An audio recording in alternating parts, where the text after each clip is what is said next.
Good morning, good evening, good afternoon, wherever you may find yourself in the world.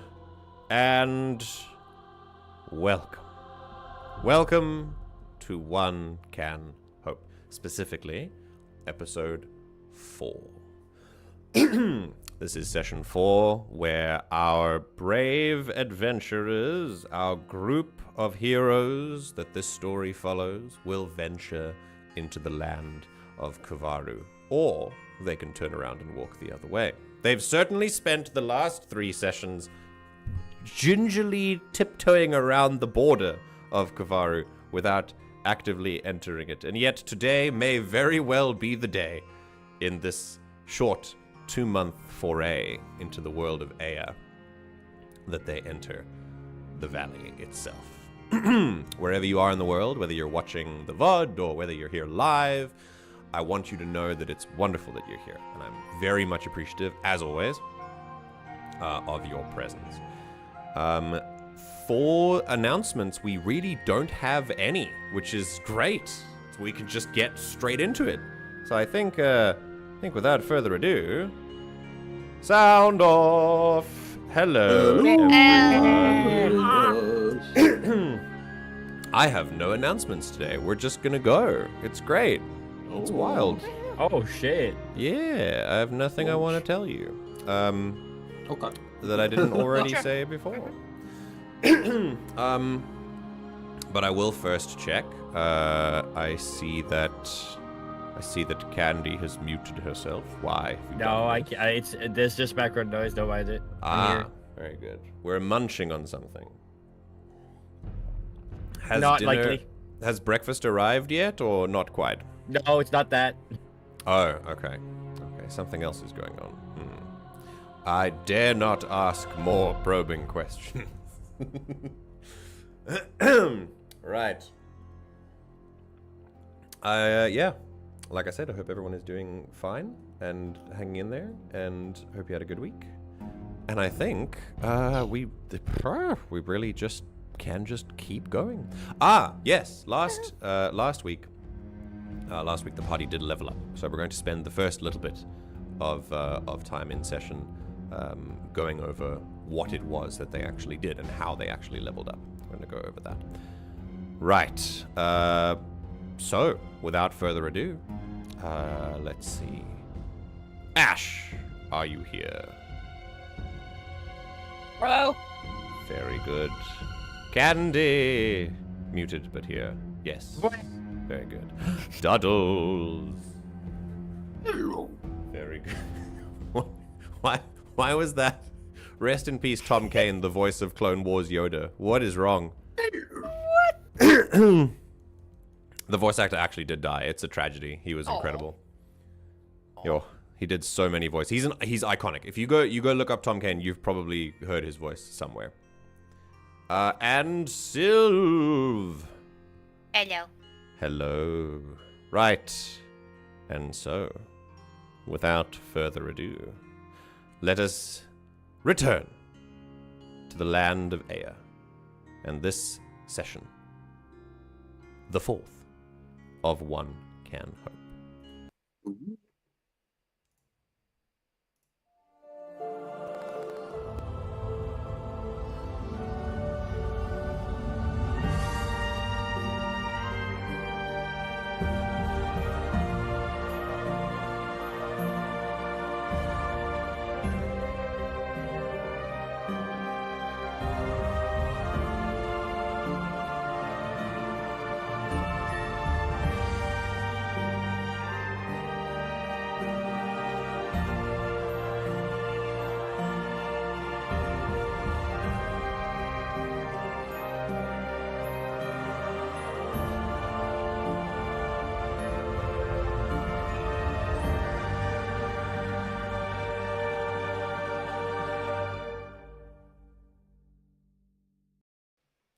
And we're who could love their back. girlfriend, right?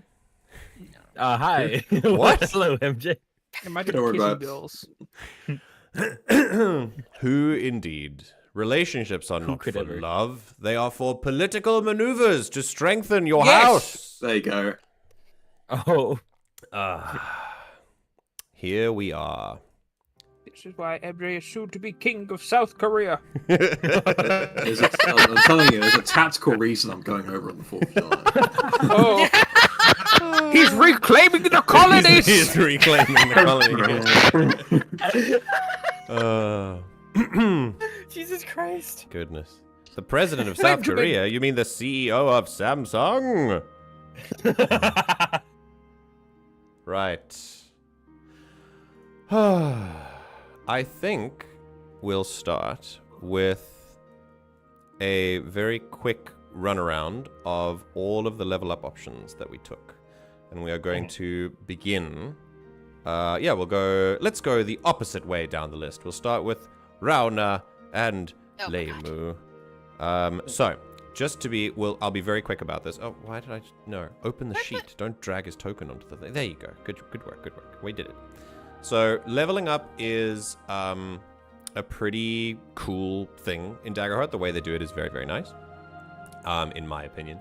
And this is what we did. Sylv, do you remember what you did, or would you like me to just go over it? You go. Okay, cool. So when you level up, and I will quickly level you up to 3 so we can, see what it looks like. When you change your level, there's a little button here on the Foundry that you can level up. Now, when you level up, you acquire this. These are all of your advancements you can take. When you level up from 1 to 2, you go to Tier 2 as well. Tier 2 is the tiers of play with levels 2, 3, and 4. Tier 3 is 5, 6, and 7, and Tier 4 is 8, 9, and 10. When you level up, you get 2 of these little blocks. You get to choose 2 of them. You can choose the same one twice if you want to, but once you've marked all of these, you can't do it again in the same tier until you move to the next tier. And these basically upgrade your character in some way. They don't give you extra stuff. There's no extra ability or anything, except for this one, which lets you choose an additional domain card. It's more an upgrade to existing abilities. And so Sylv chose these. She chose a trait bonus for Rauna. I think everyone chose a trait bonus as one of theirs. She chose a trait bonus for Rauna, which gives a +1 bonus to 2 character traits. And then she got a +1 bonus to her experiences. Then, once you get into the same tier, you get an extra domain card automatically, so she has another ability. And you get an extra experience, and you get to add it at +2. So, with that said, I think Rauna increased her agility to +3. And then she increased one of these strength, finesse, or insight. It was strength. Okay, so strength was a 0, and she gave it to she put it a +1. Cool. And then for her experience, she chose something new, something called Shepherd, which I think is a lovely name for an experience. As for the new domain card, she chose something that's in her vault. If you don't mind, I'll just put that into your loadout for you. Yeah, why is it in the vault? I think it starts in your vault by default. Mm-hmm. Yeah. Okay. A sage spell called Vicious Entangle, which is just grabbing vines. You'll see how it works in action. You also get a new stress slot, apparently. I think, or was that... Wait, did you always have 7 stress? Yes. Oh, that's that's an ancestry thing. Yeah. Okay, cool. Right, and then the last thing you did, it was loadout, and then experiences, and then trait bonus. Oh, and then being a beastbound ranger, she had she chose a companion option. Now, when you level up as a ranger, your companion also levels up with you, and you choose certain things for them.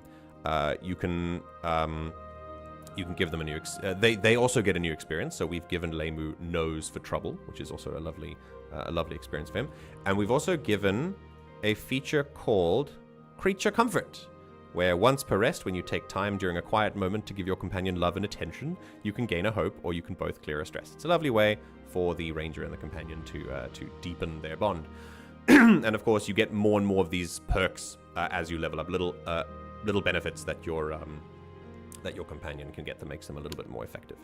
The final thing when you get up to level 2 is that your damage thresholds go up because they relate to your tier, because we went from level 1 to level 2. They won't go up again until you reach tier 3, as far as I know.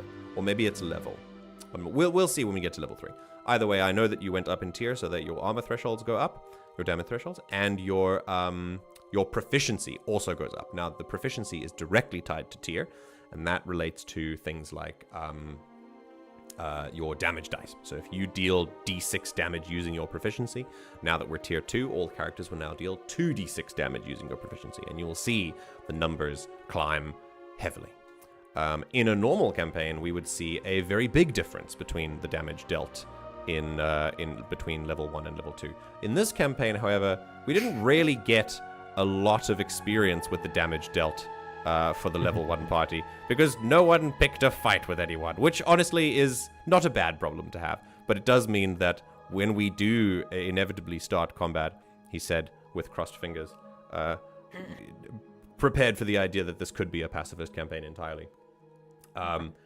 We more murder hobo, got it. You've been waiting. That's why you've been so no. curious to that's why you've been so like cautious to get into Kovarru, because as soon as you get there, you're just going to start murdering everyone. You've been holding back. Yeah, all gotta this burn it time. down.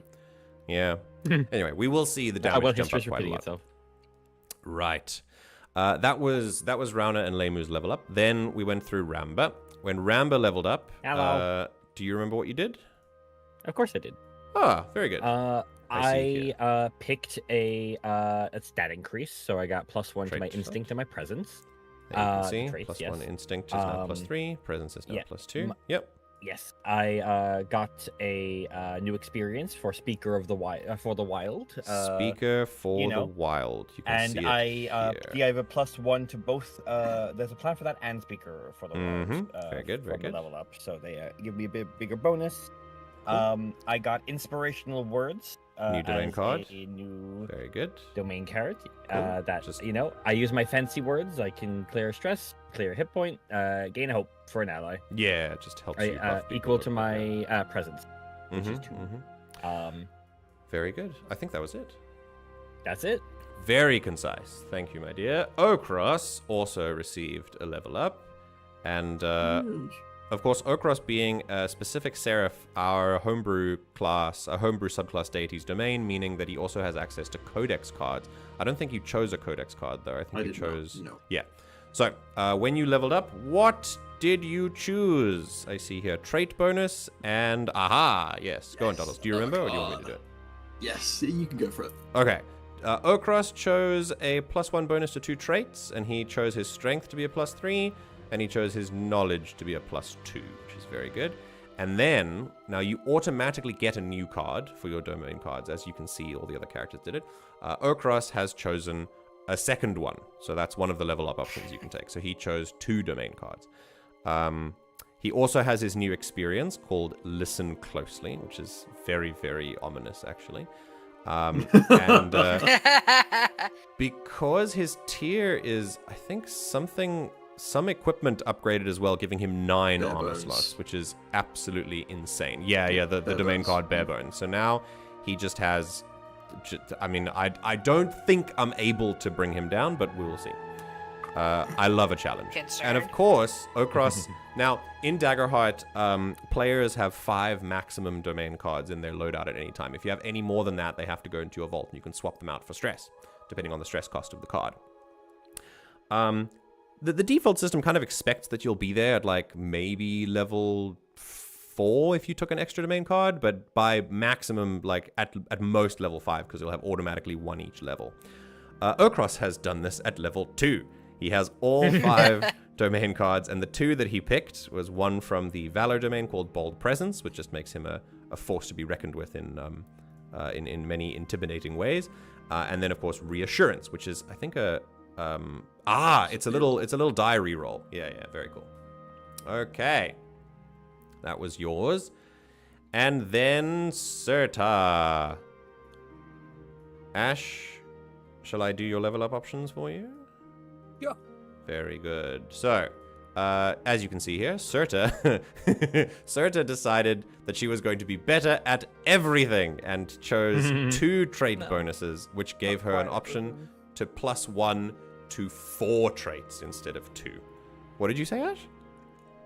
Not quite everything. Not quite. No, our strength is still slightly lower, but you did buff up your agility +1, which I think was still a 0.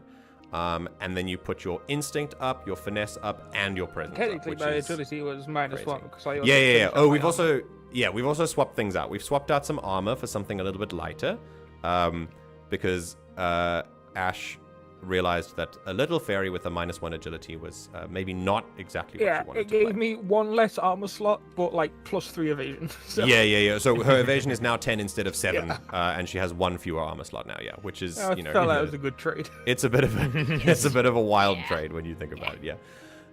So she still has a tower shield though, so that's fun. As we said, armor doesn't have to be armor, and in the case of Serta, it's not. And so yeah, she can swap. The fiction says it's okay for her to swap out at any time, so that's fine. Right, then for her for her domain card, she chose a new dread Little spell nukes. called Nerd. Siphon Essence. We're not going to talk about that yet. And then for her extra experience, something that I think will pair quite well with her new domain card choice. It wasn't me, which should come in handy, I'm sure. What me? What am I going? So, Ash. with Wow. that, our level up has completed. And without further ado, you might notice, before we fully begin, that there is something a little different about the layout, and that is every time someone has spoken, they light up now. Look at it. It is amazing. You'll never, ever be confused again about who's talking. It's wonderful. It's a thing called Fugi Tech, which, oh shit, I should actually put that on my... I should put that in the video for those wondering. But it's a thing called Fugi Tech. It's very easy to set up. And if you are watching and you want to know how to do this for your games, if you're doing a stream, or if you're doing a game and you feel like it's kind of cool if you're recording your games and you want it to be like this, then you can send me a message on the Discord community, and I will tell you how to do it. Okay, I need to put this in the video description. Yeah, it's really easy. The players will have to, those whose avatars light up will have to do something on their end. And then all you need to do is just plug the link into your OBS. Anyway, right. With that, I think what I'm gonna do is the person, for a player recap. Who's done one? Ash has done one. I've done one. Oh, she? No, Silver's done one, and No, I'm Candy's pretty done sure one. I did Yeah. one. I'm pretty sure I did one. Ash. And No, I think Ash did the first one. no, it's because we've done because we're on session 4 now, so 3 people have done one. Yeah, so it's Ash. Yeah. Pretty sure I did am one. Dum All Dum. right. Doddles!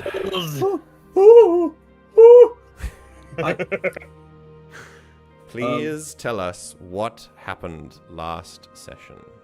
So last session, the smallest companions in the party decided they were gonna be little tricksters and sneak in and figure out what the hell's going on with this cave and like this political lady's interest in it, and seeing that she's maybe doing something that she shouldn't be. Turns out, when they snuck in as a tarantula, not only that, a fairy on the back of a tarantula. They came inside the cave that they were trying to figure out what was in it, to find that it wasn't exactly minerals that they were extracting. It was a door, one that had a I can't remember the species, but a lady just trying to figure out what it was and going through all sorts of like notes and stuff, and through a daring act of escape, where they were definitely not found out at all. They managed to acquire a bit of evidence from the scene and flee to the old cave where the bear they first met up and Indeed. found had before taken shelter in, and they decided to take a moment of respite and before they continue the journey back to Kovarru. Very good. Thank you, Doddles. Then let's continue.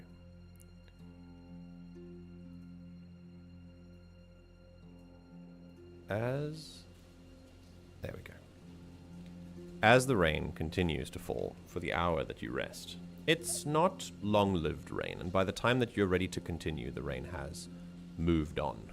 The clouds have moved somewhere else. You reflect upon what has happened this evening. Though no one was injured this night, the peace was certainly disturbed, and you wonder just how fast does word travel in these parts. Still, you have taken the time to think about what to do next. And it seems that whether stirring up trouble with the people or bringing word to the other councillors themselves, all roads lead into Kovarru. But what the group will find inside that valley, time will tell. Tell me, group, as you stay here in this cave,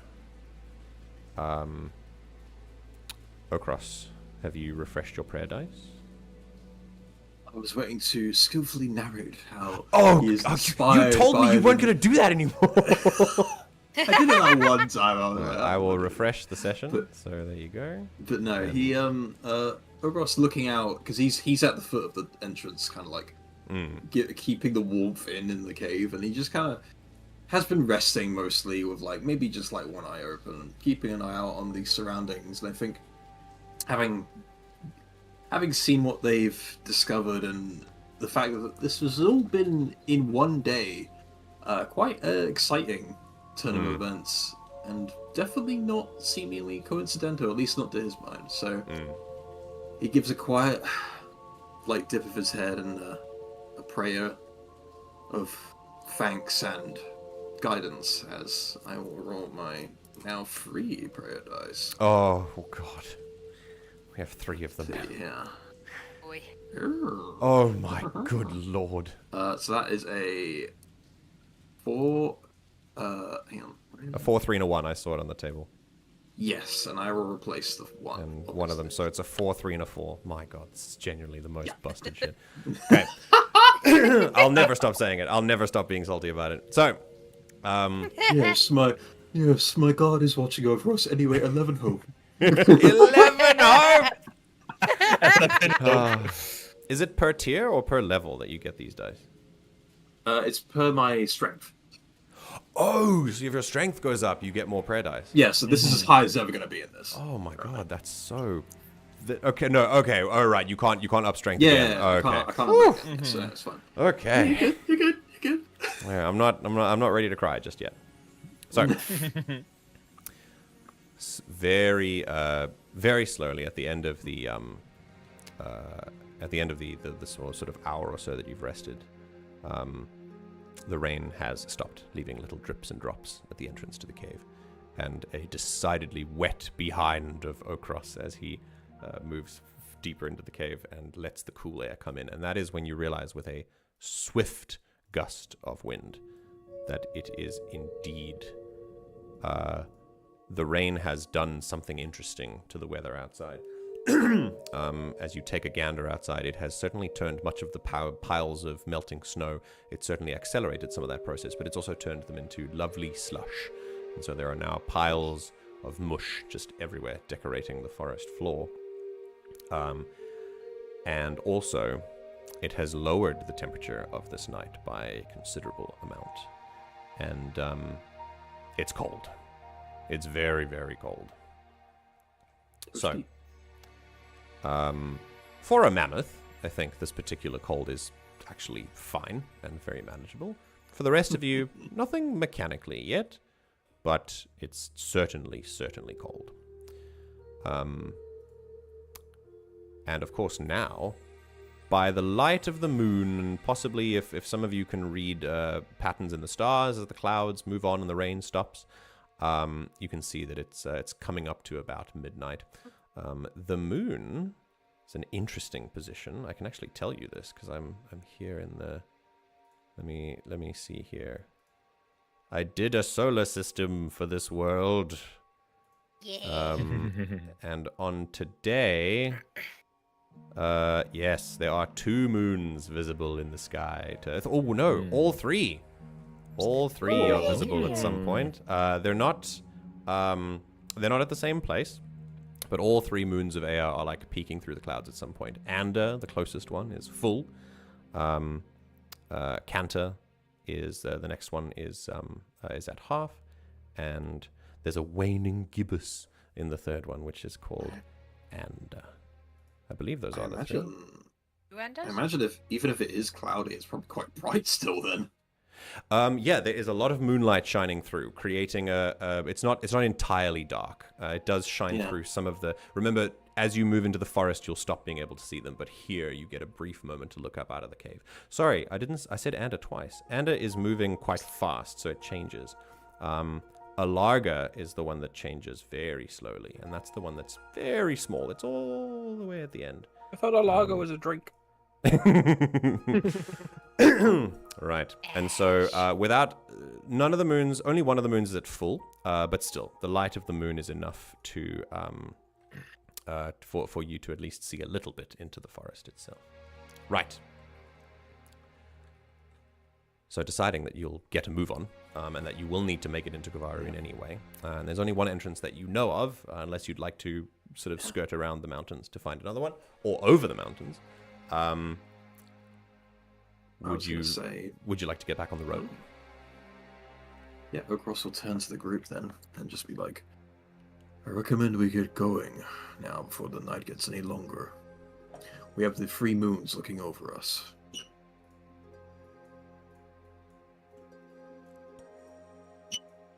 I think that's a good idea.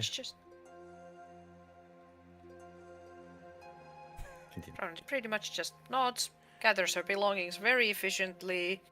That's lame when they're just off and walking. It is quite cold out if you'd all like to. He actually pauses for a minute and then considers and then actually like lowers himself down so that if anyone did want to climb on his back, they could.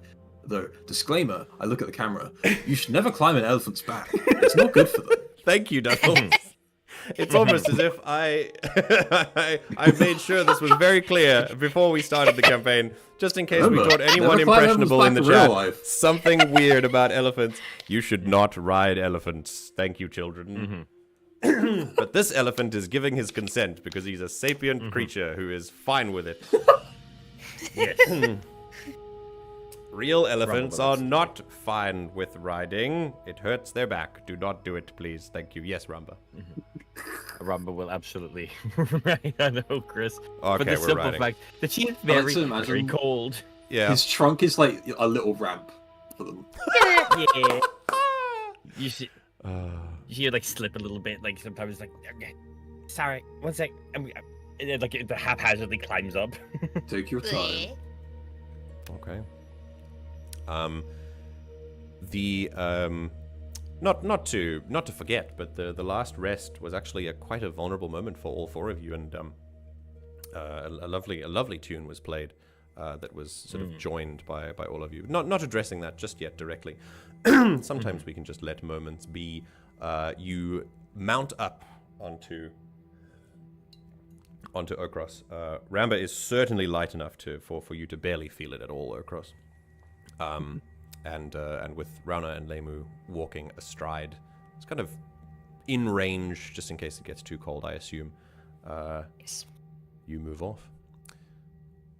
It's a brief moment that you see the moons crossing the night sky before you head into the forest, and they are gone again. But eventually, you find the road that took you here in the first place, although now it's not so bright. Now, in fact, it's quite dark indeed. I wonder if we can actually change that. If I turn the lighting down here, does it actually... Oh, it actually does kind of an interesting thing. Let's do that. Ooh. Cute. That's not bad, yeah. Yes, indeed. The barest shafts of light of the moon coming through the tops of the canopy and the trees. And as soon as you get back onto the road, that was the problem. I can't play. I have to end the encounter before I start the calendar again, before I start the clock. That was the issue. Wow. Okay. And it takes you about another hour of walking, and it's getting a lot colder before you make it to, let's see here.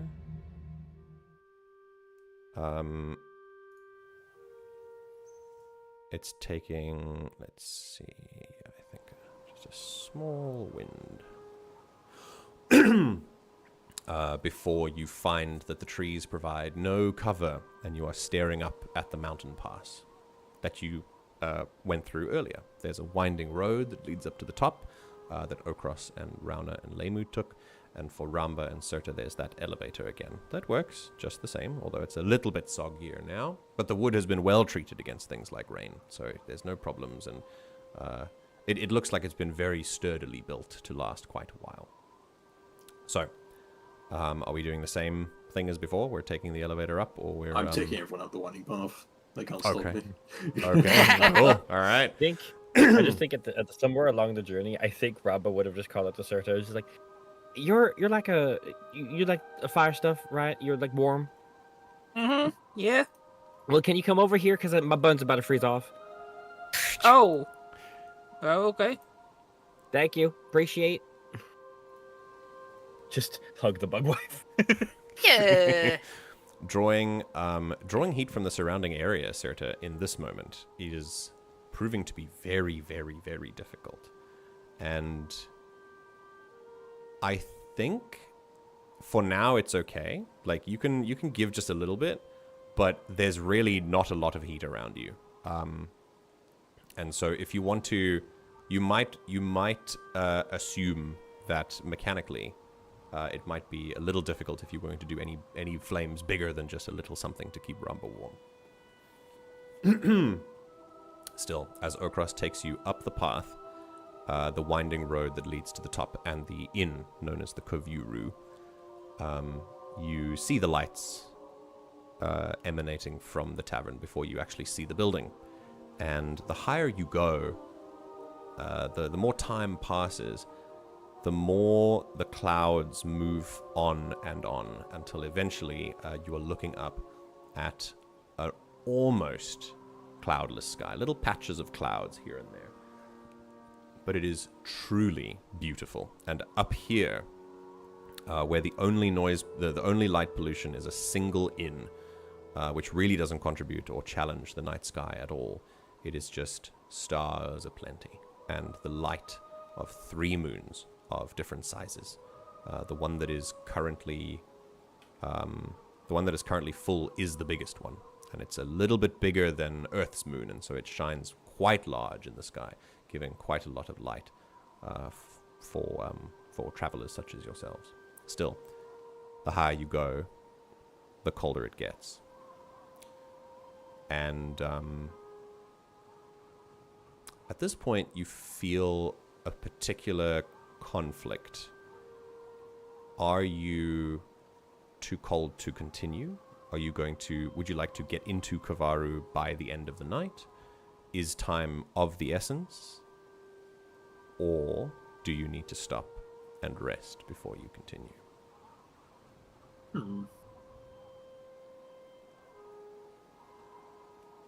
Should we pop by that tavern keep, maybe? I don't know. Because he Yeah, might have an idea of who to talk to, maybe. Yeah, and I feel like just at least like hopping in, saying hi Just to the to warm tavern up. keep, and having like a single drink, a single sippy of something. Yeah, we don't have to stay and then there. We can continuing. we Yeah, can stop here to warm up a bit and then continue on when we're warmer. Yeah. Okay. yeah. Okay. Sounds good. Let's see. It's a pretty quiet evening. In fact, all of the tables, by the time you arrive in the tavern, with the wind blowing outside, all of the tables are actually empty. And you find that you're the only ones around. Of course, Okros stays outside, but as you open the door, He peeks in. yeah, you can like peek in through the window. A whale eye comes through. The windows are closed, and interesting. Instead of curtains, there are these sorts of fur blinders that get rolled over the windows to keep the cold out, and some kind of drapes.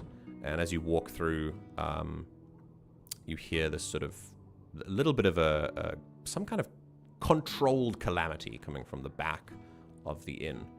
And in a moment, as the door kind of thuds shut, you hear, Oh shit. In a minute. I'll be there. And after a couple of seconds of you waiting, sort of getting the shaking your hands, feeling back into them, Sulfur walks over and he's kind of drying his hands on an apron. And he says, "Sorry about that, just doing the dishes." Right. Well, oh, it's you guys. Hey, you want a drink?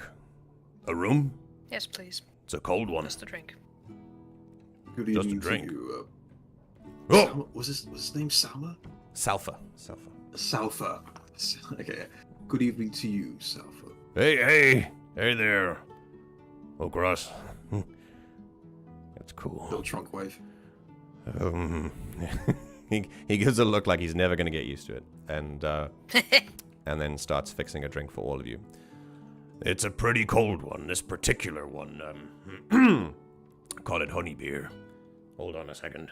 And he kind of moves to the back and pulls out a very, very, like, a jar of honey that is still steaming from being heated, and he pours honey into a glass for each of you. Those of you who don't drink or perhaps doing other things, he pours the same honey into tea or anything you like, really. He says, I'll take just the honey, please.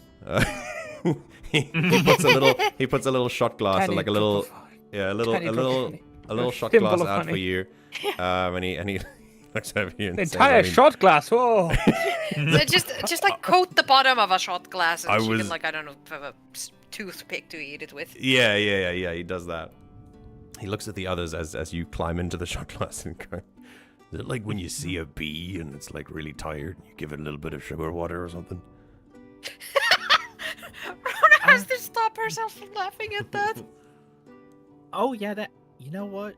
That is very good. Huh. Well, and you then seem Rumba's to kind of just like look. Rumba's looking at Serta, being like, "Oh my god, she's kind of like a bee." I'm not a bee. Well, you do look a little Comparison still. X-ish, so I guess it kind of counts. It's racist. So, fair enough for catching me on my biases. And he takes a sip of his own drink. So, anything I can do you for, or you're just here for a rest?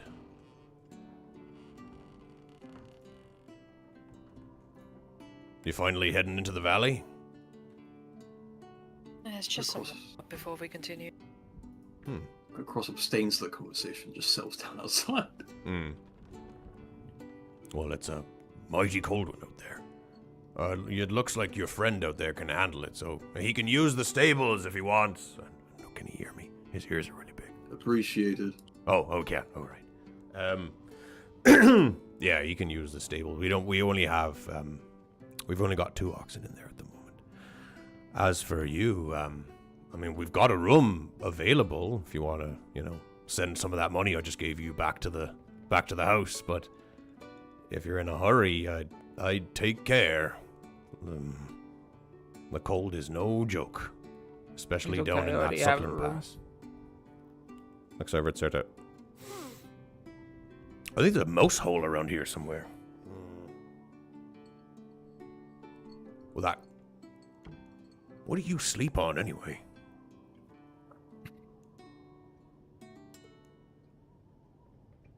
Like a little pile of just like a little bit of cloth. All right. I think we can fix that up for you. He looks to the rest. It's okay. I've already got some upstairs. Oh, all right. You'll notice, I think, Serta. I think you would definitely notice. He's definitely pleased to see you. But he's a little more nervous. Just in his general tone. You're not sure why, but you can just kind of get that from him. Anyway, he says, so if you're heading out, do you need some furs or something to wrap up warm with? Oh, something. Rauna, when they were walking, she would have thrown a blanket over a label, like actual, like little dog blanket for him. Nice. Little coat. Okay. Well, he pays attention to the dog and says, "It looks like he's, got it covered, but you, And you? And he looks to Rauna and Ramba. She packs her big traveler's backpack and says she's got all that she needs. Right, fair enough. What about you, little one? It would be appreciated. Well, let's see. Almost froze over on the way here. See if I got something your size. It's gonna get worse. Welcome to Kovarru. Well, you're in luck. The winters are thawing, so it's not like it's gonna stay this way for much longer. It's actually only a couple of days. In fact, someone just came up from the inner valley and said the river started to melt, so that's good news for down there. And he gives you a little wink, like he knows something you don't. And then he moves into the back, closes the door. And he calls back, "Nothing ominous, don't worry, it's a good thing, you'll see." And there's some rustling of fabrics, and he turns around and he pulls out. His head pokes out the door, looks you up and down, assesses your size, and goes back. And... what does he pull out, Ramba?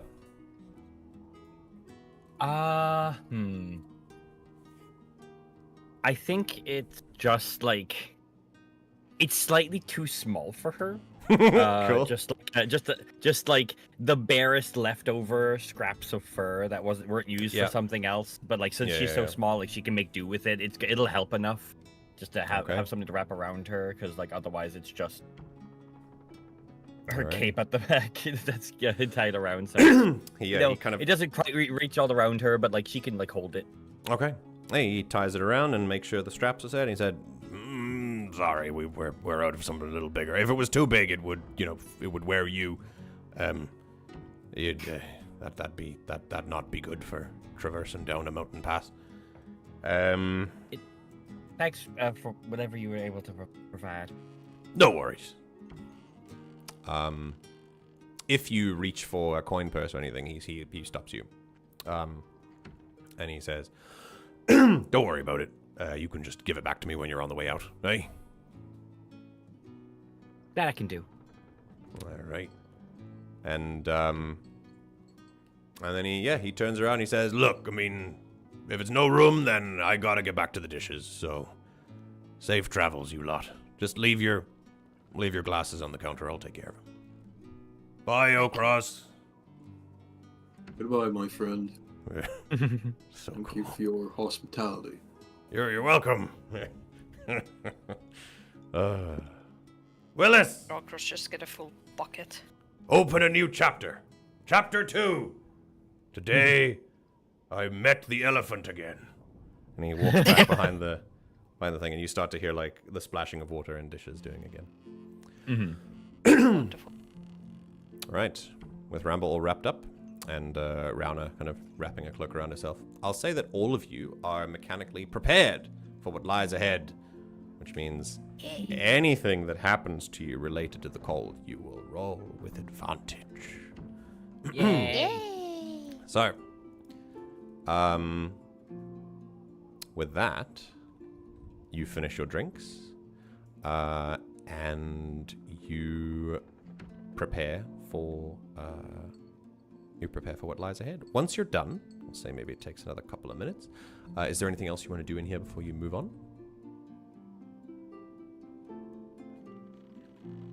I had something that O'Cross would have liked to be doing while they were talking. Okay. primarily, Okay. But what would you want to do, Candy?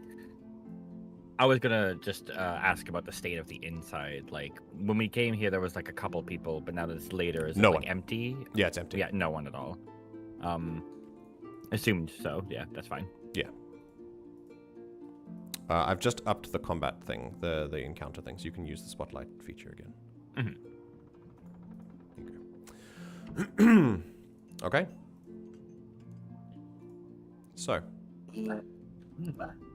So.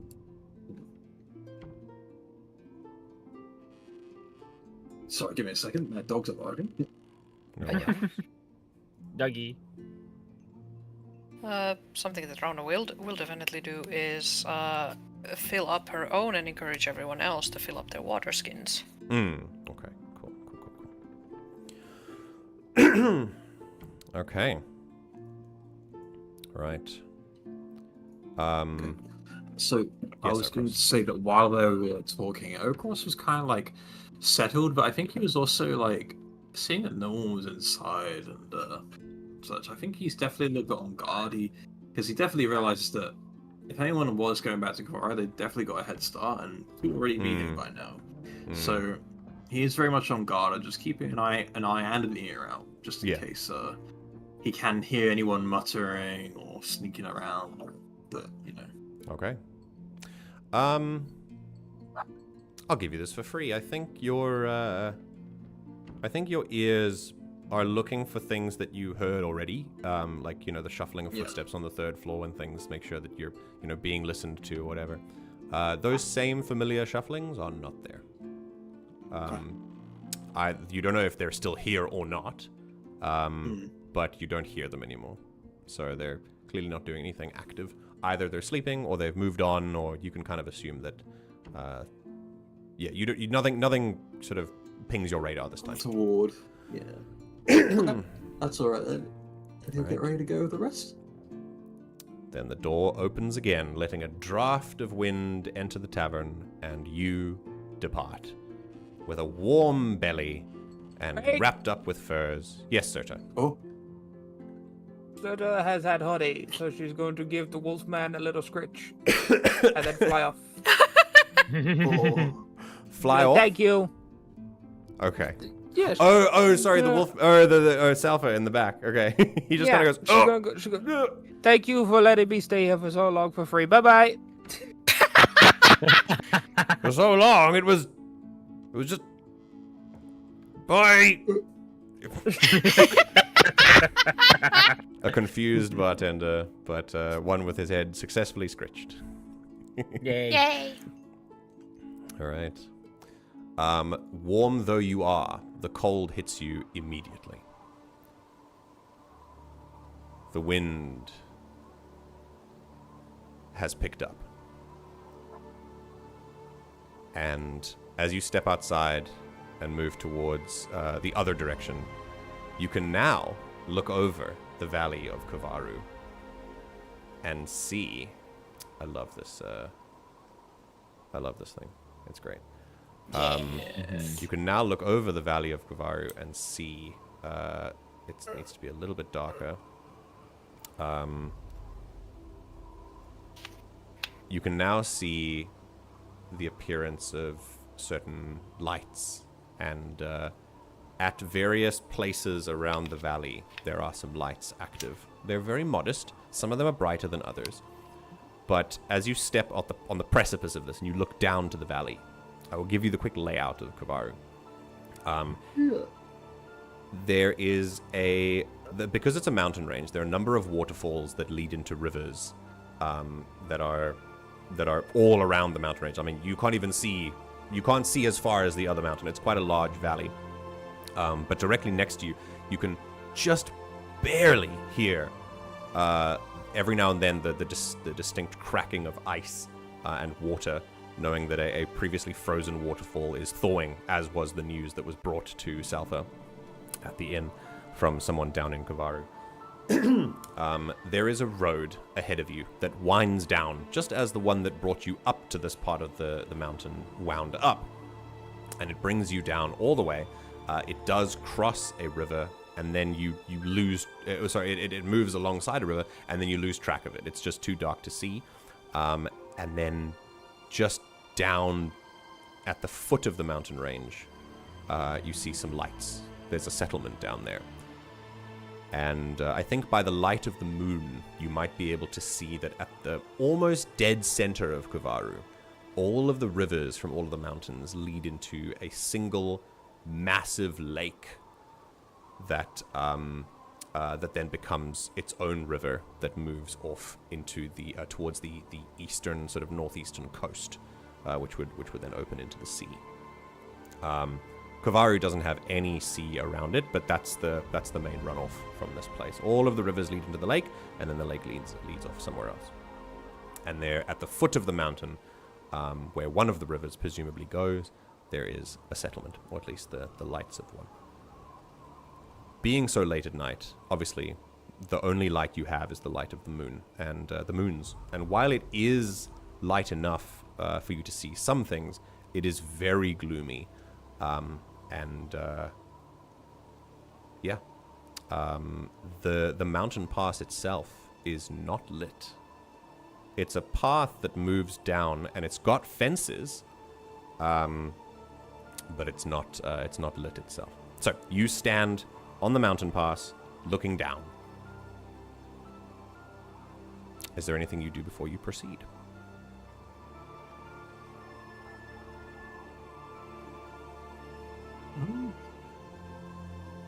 Again, and I think Okros would kind of just like try and shield people from the wind as much as possible. So like, if the wind's coming from like the west or something, then he'll stand at the west, and people stand at his, side. Okay. Basically, acting as a wind block for people. I will snuggle That's up in precious. Labor's fur. Lame was very confused about this. Like he'll move his face over, like sniff, sniff, sniff, sniff. What is this? I give But- a little pat on his little nose. He like kind of furrows his eyebrows like a little bit, whatever eyebrows he has. Then like shakes his head because knows itchy, and then he just accepts it. This is fine. He has a friend now. Okay. What's Serto riding on Lame? Yeah, Ramba?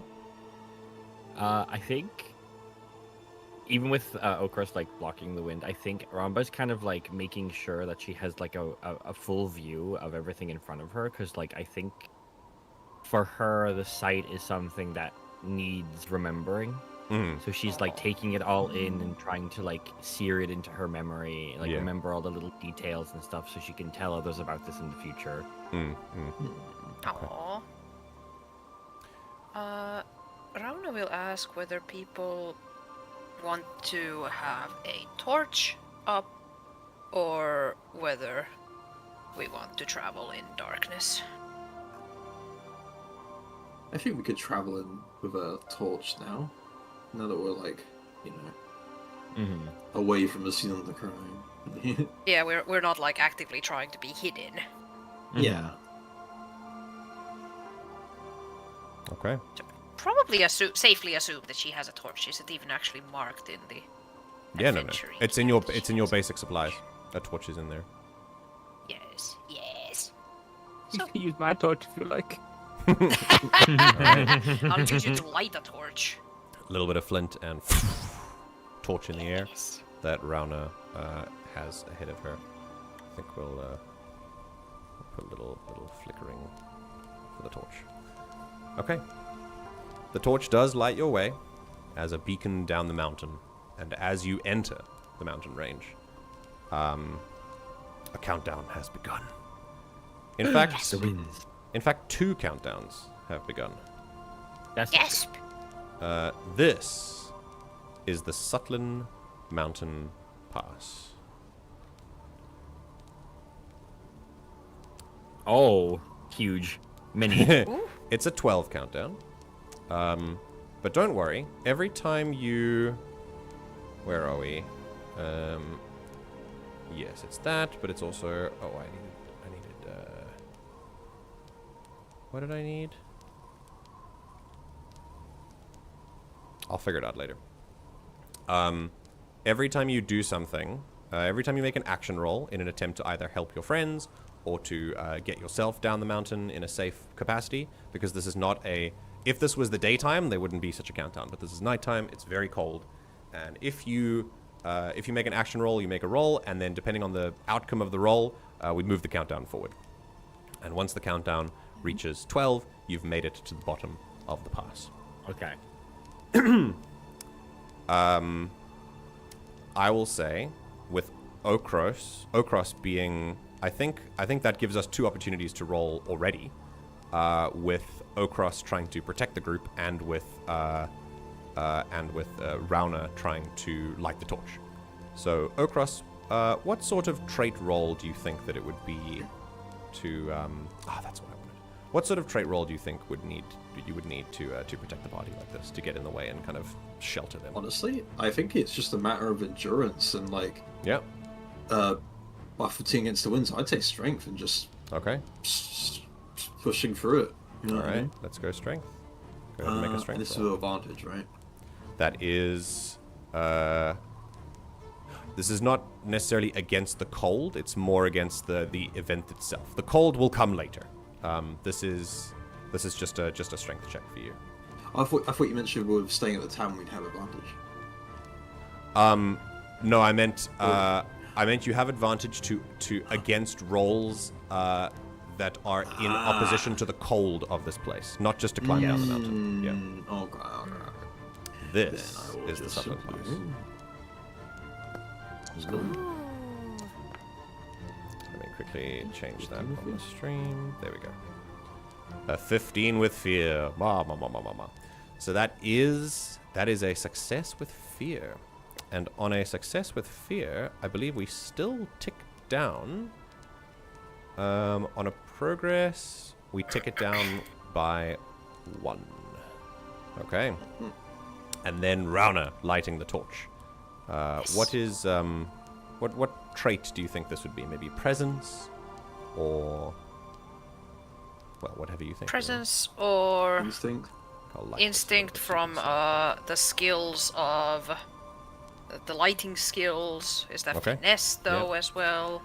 So usually I wouldn't I wouldn't make you roll for something like lighting a torch, but it's not really the lighting of the torch that is the roll. It's more it's the whole effect thing that the of torch it. has on the progress of the mountain. It might. Wait a minute. Which Also one? represent Instinct how is for tough it is to seeing. light right now. Yeah, could be as well. Yeah. But also the idea of like I would lean towards instinct from the idea of knowing from experience where to hold the torch so that it lights the area as well as possible. Okay, awesome. Go for instinct then. We all know if you hold a light source higher, it shines brighter. That's how it works. Definitely, absolutely. Yeah. Sit on Okros's back. There you go. Huge beacon. Have Okros hoard the torch with his trunk as high as possible. Immediately stuffed out by the wind. Yes. Totally. That works. Oh, Do I want to use the survivalist experience for this? Do it. You've got the hope for it. I've got the hope for it, and I haven't gotten to use my damn experiences because I haven't had hope. Let's go. Go and do it. Oh.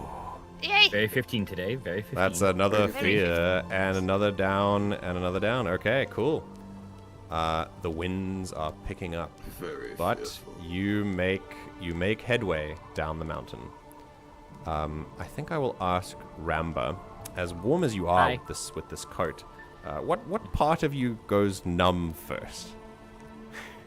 Well, I would say honestly her legs a little bit. Like, freeze it up a little bit because like the furs weren't enough to like wrap around her and it's not long enough, so her legs are a bit more exposed.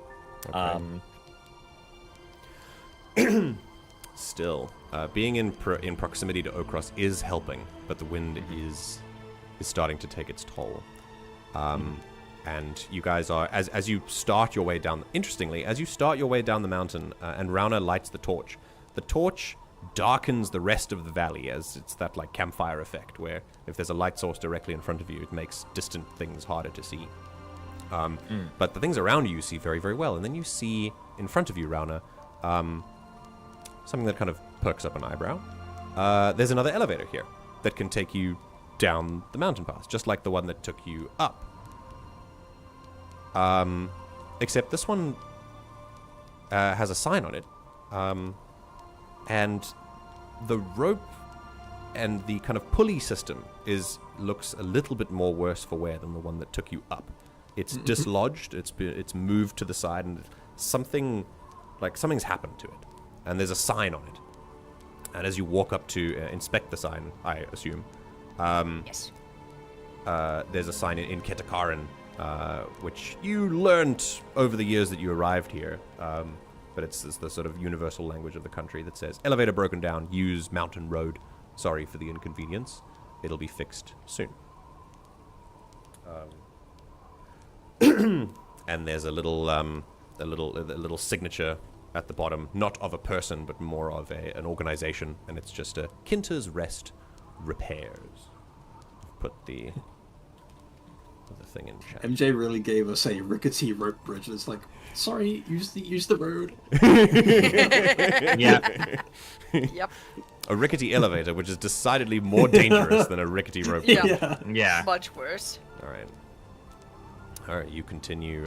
You look at the broken down elevator, and then you turn to the left, and the road disappears into moonlit shadow. She does look over her shoulder and like say that the elevator over here is broken. Then just continues onwards on the road, like she was gonna do anyway. Mm-hmm. Okay. Very well, I'm not exactly elevator material. A dry little chuckle. Okay. Then you turn and make your way down the mountainside. And I'll give you a map. Oh, Wahey! Oh my god. Oh, Oh. It shouldn't be quite so dark because of the moons, but I'll quickly light that up for you. There you go. You should be able to see dim, right? You should be able to see dim lights. The dim part of the map, is it just black or is it dim? It's just black. completely black outside of visual range. Yeah. Very weird. I can hang on. Look in. No mic in there. Oh, I didn't put on global illumination. No, there you go. You got it. There. Ah. Yay! Okay. Ooh, big map. Yeah. So, you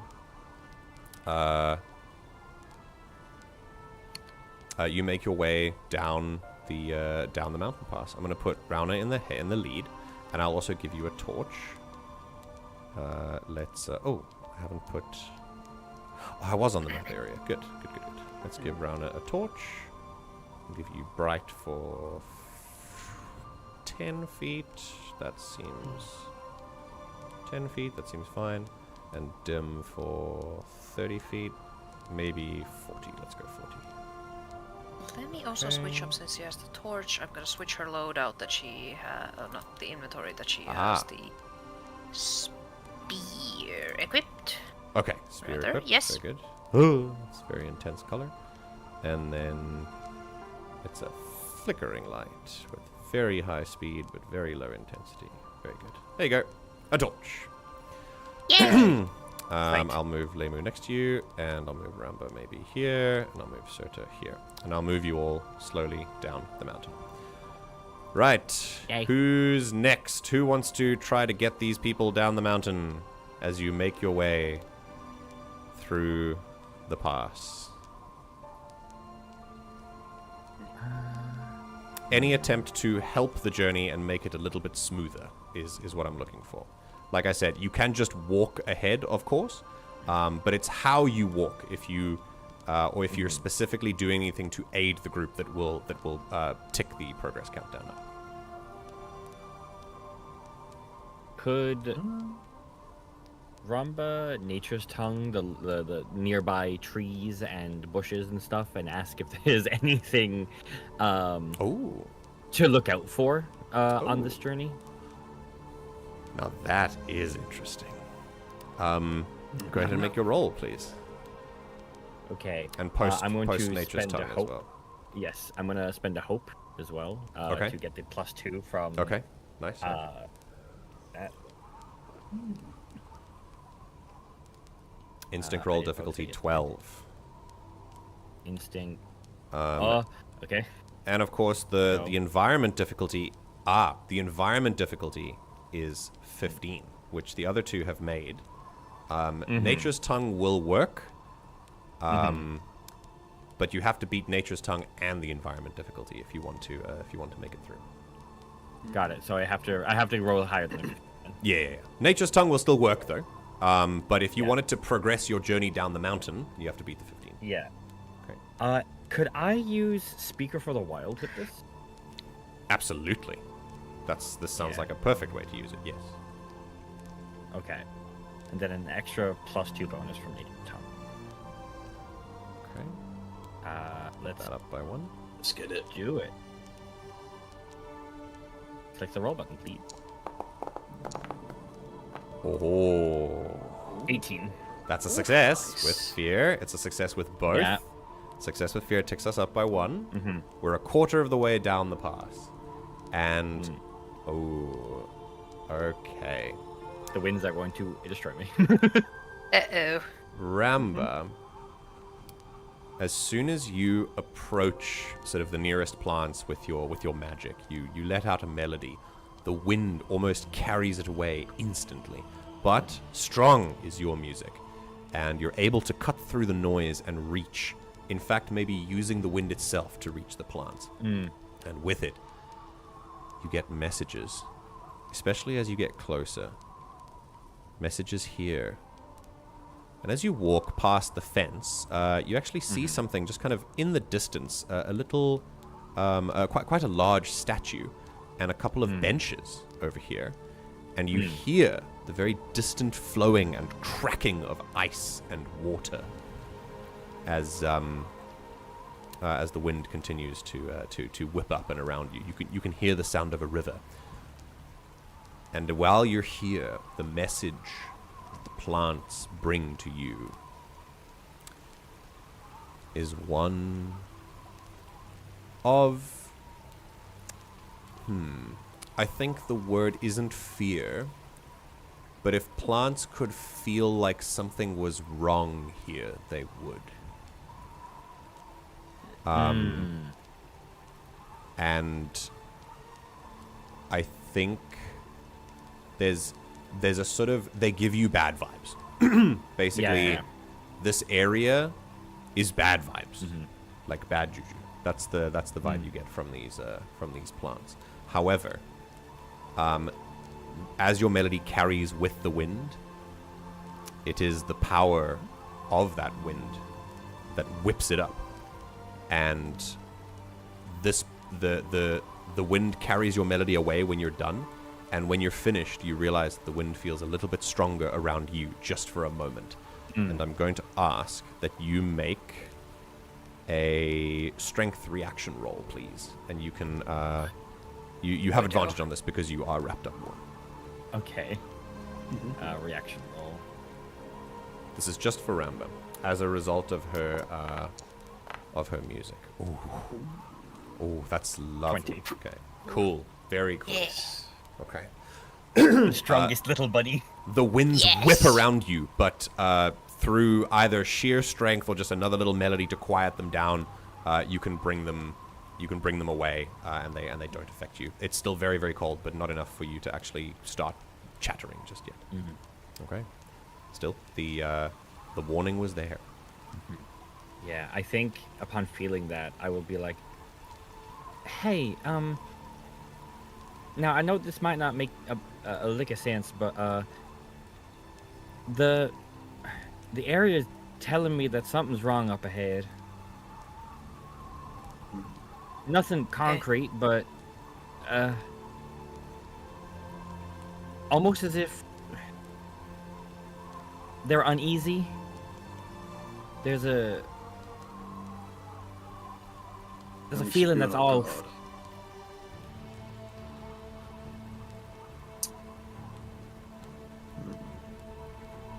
Maybe you just ate something weird. No, I don't think that's it, sir. Sure. The plants did tell me, yes. Plant. Oh, you definitely ate something weird. You eat. By the looks of it, you eat magic. I feel like you should have heard the conversation a little bit, no? There was a conversation. Sorry, this Okay. dog's very warm and comfy. Oh, okay, so she's... Oh, you're not paying attention. I understand. Lemu, I hope you're doing good. Little froth of a bark. Yeah. Just keep an eye out. Be cautious. Didn't give me an exact idea of where, but it's just ahead. Let's keep moving, be vigilant, yes. Yes. And on that note, O'Cross is going to bring his trunk and in a deep sort of resonating hum. I like to imagine the air around him shifts as I'd like to take the very excess of cold and form almost like ice around him as I want to use Tavor's armor. Oh, okay. Ooh. So to bring ice around you is to lower your temperature. You're gonna have to raise the temperature of other things. Luckily, there's a lot of ice around you, and so you can. Yeah, that's it's kind very. of why I'm doing This that, is a very easy thing to do. Yeah, go ahead and post Tavor's armor. It's part of this. Okay, spend a hope. Give a target you touch +1 bonus to their armor score until their next rest. Okay, cool. So you can do Tavor's armor, and you can apply the effects to yourself. You have to target yourself first before you click apply effects. There you go. Apply effects, and now you have it. So now you should have. Yay! There's an extra armor slot, right? You have to equip it. Yeah. Now you have. Yeah. Now you have 10 armor slot. Okay, cool, awesome. Okay. That's regular. Nothing to worry about. Okay. Frosty Mammoth looking even more frosty now. Yeah, a sort of layer of snow covers Okros, and he seems to, with a little hum from his trunk, a little drone, he seems to attract more of the surrounding snow that is whipped up by the winds to stick to his fur in a more purposeful way, until he is very much a snowy mammoth. Okay. Now, with a little bit more of an awareness, thanks to Ramba's warning, you walk up a little bit further to about here, and you start to see the river. The river gets a little bit more clear in its volume, and you can see there's some stray leaves, dead, fallen off trees. There's some logs and stones flowing down the river, and plenty of sheets of ice that have cracked away and are now floating downstream. The river has picked up quite a bit of speed this night, and with the wind whipping around you, it's really hard to hear other things except the wind. But walking here, if you want to pay more attention, you'll have to make a roll. So let me know. And of course, yes, I see Okros wants the spotlight. But I will ask before that. You see a statue in front of you between these benches, and it seems like there's some table and chairs down here, a little picnic bench, and a little fence crossing over the river. It looks like a little bit of a rest stop here on the mountain pass for travelers. And who is this? Who do you think this is? A statue of someone. Could be it could be one of the a person that was among the first travelers to come and settle here. Oh, One of okay. the founders of Kovarru. Like before this was an actual settlement. Mm-hmm. Yeah, Okay. like one of the founders. One of the Yeah, first. one of the explorers. people who came here and was like, "Hey, this looks like a good place to settle." I love this. Okay, cool. Shit, fuck nowhere. Yeah. Very nice. Very nice. Let's call them a bon bow, just for kind of realism's sake, and a very interesting kind of, not a towering statue, because the person themselves is quite small in stature. A palmed, more monkey-like bon bow with a curling tail that wraps around the base of the statue, quite well made, and you see their face is twisted into a sort of friendly grin that welcomes travelers to stop here and enjoy the river. Okros. You do, I was sir. going to suggest we could do a group action to try and figure out what the hell's going on around here. Maybe be Okay. a little more vigilant. Okay. Okay, cool. That sounds good, yeah. Who wants to lead the group action? I have +3 instinct. Oh. Same. Okay.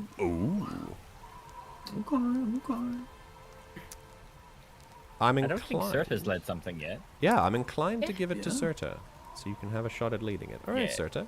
Because like Yeah. Rana could see if there's any tracks. Okros can Mhm. listen as much as he can. Okay. Let him do a sniff around. All right. Well, let's start with Rauna then. How are you helping this little scouting thing? Yeah, looking around for any signs that someone's been through here recently, having Leimu do a sniff. Okay. Go ahead and make a Okay. roll. Can we use experiences on this? Absolutely. They're reaction rolls, but you can always use experiences if you have the hope. You just won't get the hope back because they don't generate anything. Ah! Well, I still, maybe You guys have max The hope. 11 hope sitting in the bank. Yes. You have so much hope waiting for you. Can I use Lemu's nose for trouble? Ooh, That's literally why we made the experience. Yes, go for it. Yay! I will say this particular group action rolls when you're stopping, and so this will not progress you walking down the mountain path. But the reaction rolls. We stay a bit more vigilant. Yeah, fair enough. Now, how do I mark it from Lemu's? You make a roll with him. It's an action roll for him. Action roll? Yeah, you open up his. You go to his sheet. You click. Stuff. Yeah. Yes. Yes. Yeah. And reaction roll. And yes, that should be correct. Okay. That is a 12. Because you're trying to kind of hear with the sort of whipping winds and against the environment, I'm going to put the difficulty at a 15, and so I'm going to say that wouldn't make it unless anyone else has anything that would help with that. I could. I have a free, or I could let you re-roll. But re-rolls once per rest.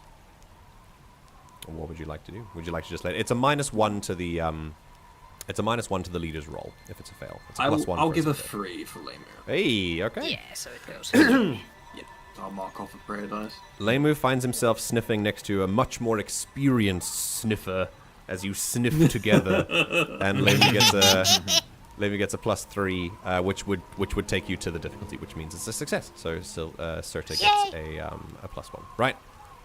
Who's next? Who wants to help next? I can say Okros can not only sniff around and help Lemu with that, but he has very good ears, even despite the cold and the loud wind. So I'm going to be saying, I'd like for Okros to be listening out and perhaps listening closely. Sounds like an instinct roll to me. Okay, so I'll do the instinct with listen closely. Okay. Reaction. Let's go ahead. Let's see. Ooh. That is lovely. That will absolutely. That's another +1. Very good. All right. I'll describe everything as it happens once the rolls are done. For now, Ramba, how are you helping? Okay. I've had a couple of ideas. And I don't know which one I should go with. Whatever sounds more fun. GM, how willing are you to allow a creature to be around that you may not have planned to be there? Oh, that's what Daggerheart is for, yes. It depends on how far we stretch the fiction, though, because I don't know if there's going to be a horse or a frog. No, neither of those. How about a snow leopard? Ooh. Interesting. Because I have tier 2 now with my... Oh, are you looking to wild form. shape? Okay. Lynx would also make a lot of sense. Yes. Are you trying to wild shape as a action roll to help Serta? Like as a reaction I want to turn into one to then scout the area as a natural creature around of the place. Oh my goodness, I love that. Okay. Someone's going to have to take care of you while your body's unconscious and at the mercy of the elements. Put him in a Okros's, like one of Okros's pockets. I am the tiny kitten in the chest pocket of like the shirts of people carrying around. You will, yeah. Okay, while you're Lemu's sniffing around, Rauna can actually lift Ramba into a pocket. Okay. I was gonna say Okros can just take him into the trunk and just like curl him up. Possibly, yeah. Okay. Yeah. All right, fair enough. Ramba, I think that sounds wonderful. Yeah, let's go with something. I don't think a snow leopard would be hanging around a path. I think they're way more in the mountains. But I think something smaller like a lynx might be better. Yeah. Yeah. I want to be a pouncing predator. Okay. Okay. Here we go. Yes, and I will be using 3 hope to evolution this. Ooh. Oh, we're evolution. And gain another. And with these, I will have a +5 instinct. Oh my god. Jesus Christ. Okay. All right. So the Well, pouncing should be predator. you making the roll. Oh my I'm gonna have to. I'm gonna quickly check this. Let me open up the rule book. This is also me setting up in case there is danger. Is why this. Yes, is, yes. my No, idea. actually, I don't have to look at the rule book. I can just look at the compendiums and see. Yeah. Character options, beast forms. There we go. Okay, we can show everyone here. Tier 2. Tier 2. The pouncing predator. Main trait instinct, a cheetah, lion, panther, etc. I think a lynx works perfectly. You can gain advantage on attack, climb, or sneak. And you have fleet, where you can spend a hope to move up to far range without rolling. And you have takedown, where you can mark a stress to move into melee range of target and make an attack roll against them. On a success, you get a +2 bonus to your proficiency for this attack. And the target will mark a stress. Hello. I also I also get +3 evasion. Oh my god! Holy shit! Hey guys, I really like Druid. Yeah, dude, Druid's crazy Can cool. anyone tell? Okay. I'm gonna have to find a. I'll find a links for you in the break. So Fantastic. Yes. let me quickly do that. We're gonna break soon. let me- Just I'm gonna find the links for you. For now, yeah, you can go ahead and make a reaction roll for I think spellcasting, which is instinct for you, and tell me. Yeah.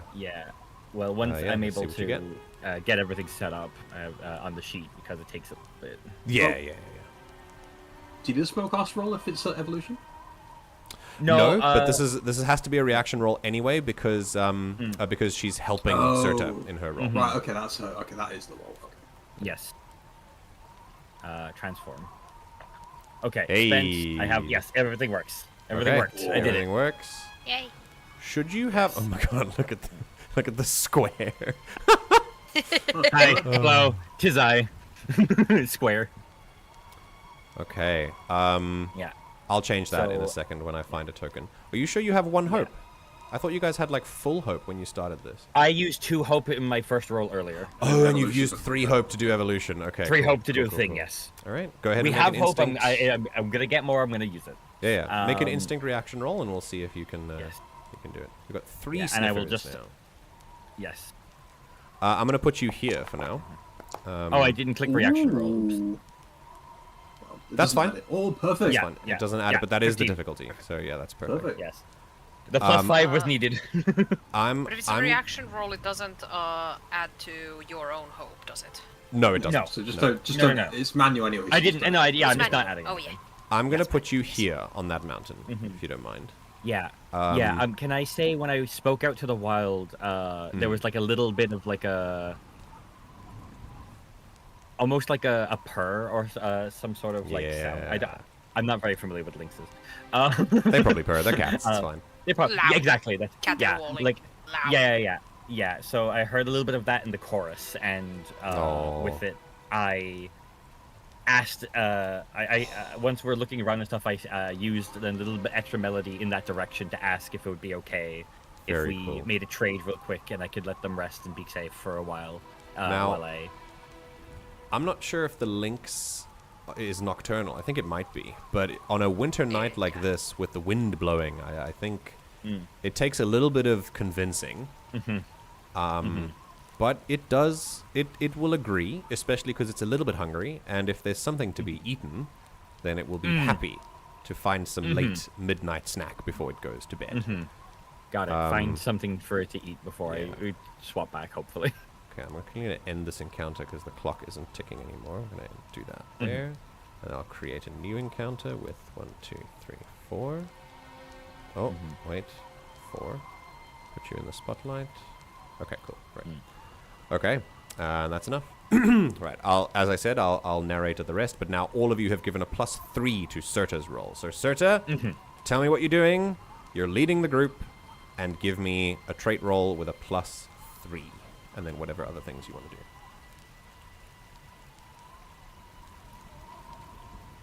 Let me put the torch on think Okros with, if Okros is going to hold it. Aid and coordination from everyone else. She will simply fly up and do like a circle around the area, Okay, looking around. very cool. Using what others have given you, I'm going to ask you to make me a roll that you think would be would be appropriate here. You can add experiences, do whatever you want. As Okros picks up the torch.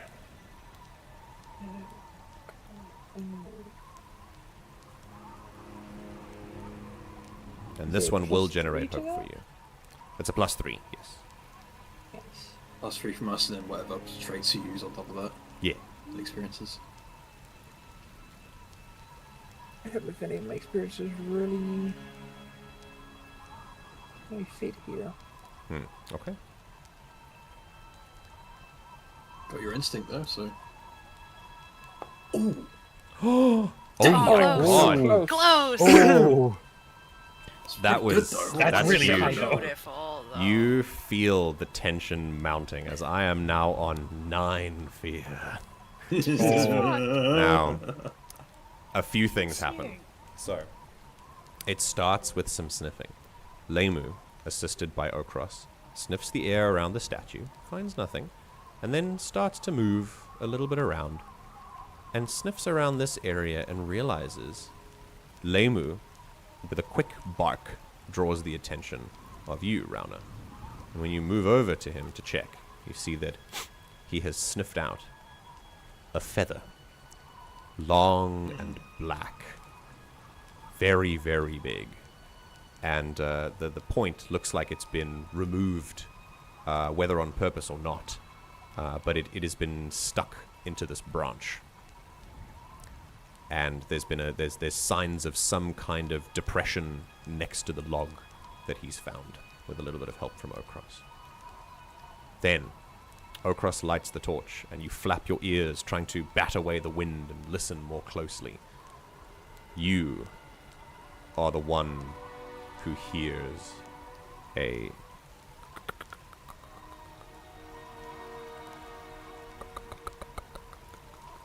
sort of clucking sound coming from somewhere in the south, somewhere to the south of you. You then point to Ramba to kind of reinforce her attempt, and she promptly collapses. You take her into your trunk, and soon a lynx, sort of shaking itself up from a recent slumber, ready to feed, steps onto a rock on the edge of this area and kind of sees through the icy wind, pinpointing with its incredible cat sight. Ramba, you see a shape skulking. You wouldn't have seen it had you not been in this form, but you can distinguish the difference between, in a barely moonlit night, an outline of a rock and a large black shape that blended perfectly into the mountaintop, still and silent. And as you look at it, it turns, and 2 glowing red eyes stare directly back at you. Then, Serta, you fly up, and using all of the group's help, you sing a brief melody to the wind and ask it to tell you what that is and to bring it out wherever it may be. And you are directed towards this little outcropping. This elevation, this sort of mountain cliff area with rocks around, and this dark, feathered shadow. As you sing a final note into the melody, you bring it out. And it is unable to benefit from any kind of ambush as you reveal a creature. Oh. Very, very large, covered in feathers. A tail that whips around, also covered in feathers. And the only thing that indicates what this monster might have become is... Hold on a second. There we go. The only thing that indicates what this monster might have been once is a large beak that splits. It would have been a regular beak, but it splits down on the bottom half, splits into 2, and there are teeth that have grown larger. Its red eyes set into the front, but you can see that it's a little bit to the side as well, and a frond of dark red kind of thing on the top of its head and on the bottom.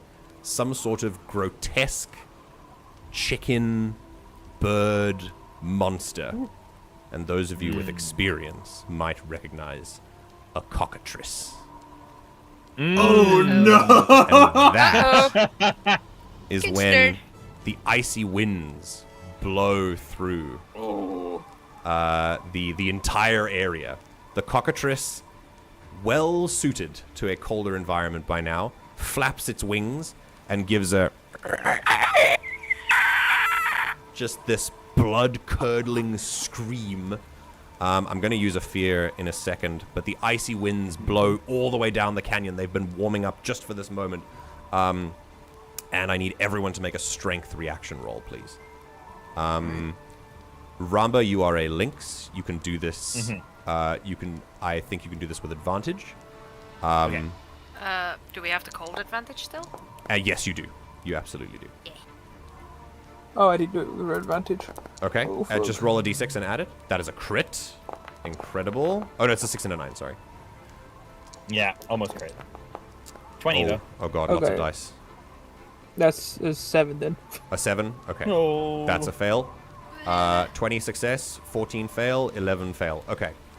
Okros, Rauna... Oh, and for Lemu as well, please. Oh, wait. Okay. Hang on. How? Oh, just interesting. How does that work for... Yeah, he doesn't have stats. I mean, he uses your stats. Okay. But I think... Yeah, I think roll again for Just- Lemu. Use your stats and roll for him. Yeah. That's right. Sure, roll. No, wrong button. This button. Because he has his coat as well. Okay. Lovely. Very good. Jesus. He's a Okay. warm Hey. boy. We're So, super warm. Rauna, Okros, and Surta mark a stress as the wind chills you to the bone. And then we loop the countdown, and it will go again. Oh no. All right. And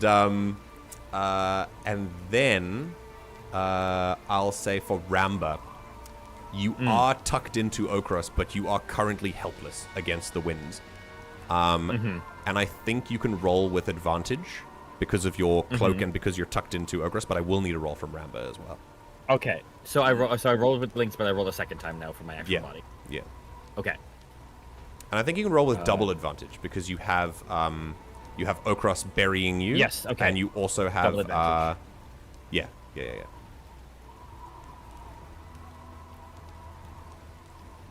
Wait. Well, Oh my god. I rolled two it was sixes double with the sixes on the advantage, advantage, yeah. but 1 That in is 5. unfortunately a fail, and you Yeah. you don't have to mark it now because Link's Ramba is fine, but I will keep it. Yeah. I'll keep it here. Yes, please. And Ramba The cold only hits you when you get back to Rongo's. Like, yeah, it hits you "Oh." once you get to Ramba. Oh, Yeah, so you have one God. stress. Okay, all right. So I'm spending a fear to take the spotlight immediately, and this cockatrice. We're gonna take a break as it releases a deafening scream, and with a powerful blast of its wings, moves maybe about 10, 15 feet in the air, and then rockets down to all three of you and Surta in the back, not yet noticing the lynx at the edge there, or not thinking of it as a thing here. And it's going to use Eyes of the Void, which we will do once we get back from the break. So for now, we're going to take a very quick break. It is Combat. 36 minutes past. We're going to take a 6-minute break. So we're going to go at 42 past the hour. Okay. Thank you, everyone. Yep, you're back. I hope that Yeah. hope this is going well for you, and we shall come back in Yes. about 6 minutes. Goodbye yes. for now.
Here we go. We're back in immediately. We go.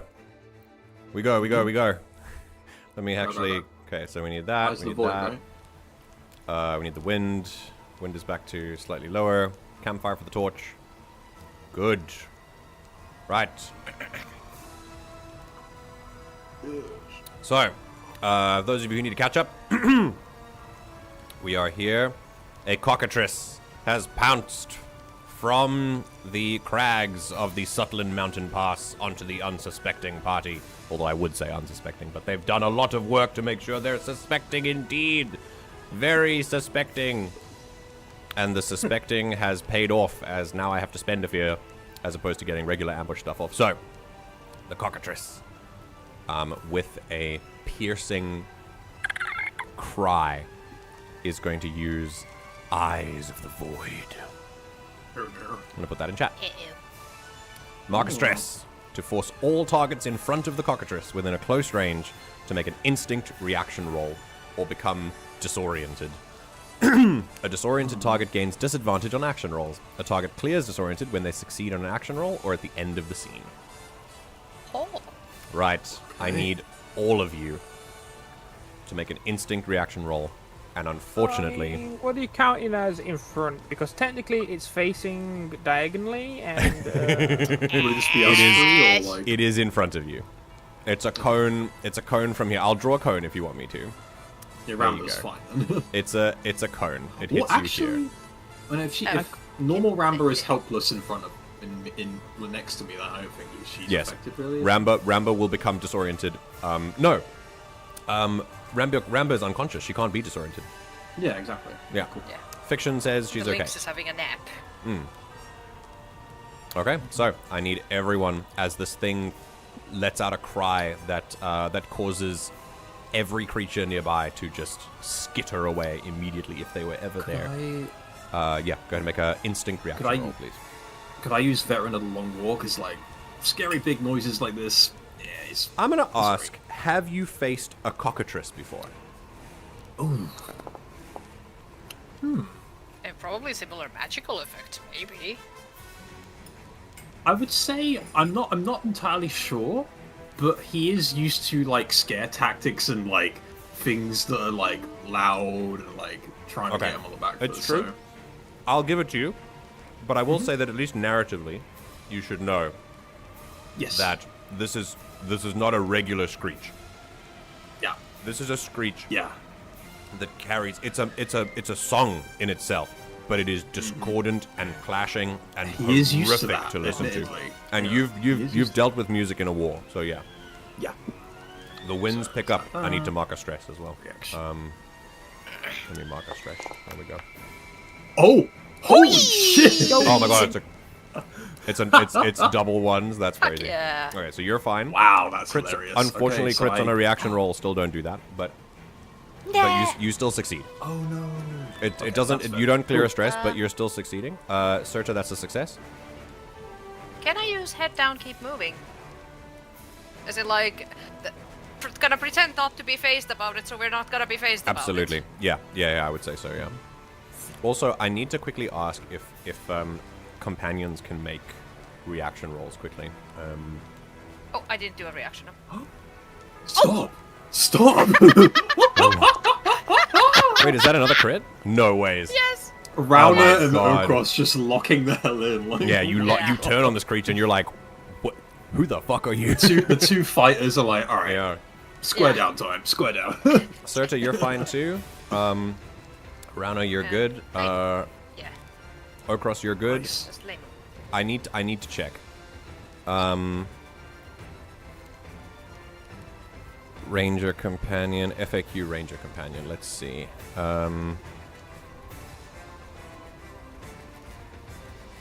Let's see. The Ranger makes a spellcast roll.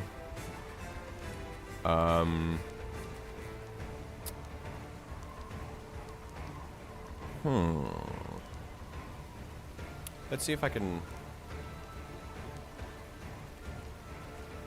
An adversary's feature requires the companion to make a reaction roll. Talk to your GM. The general advice is make a separate spellcast roll for the companion, or use the ranger's reaction roll, or roll with +0 for the applicable trait. Yeah, how do you guys want to handle this?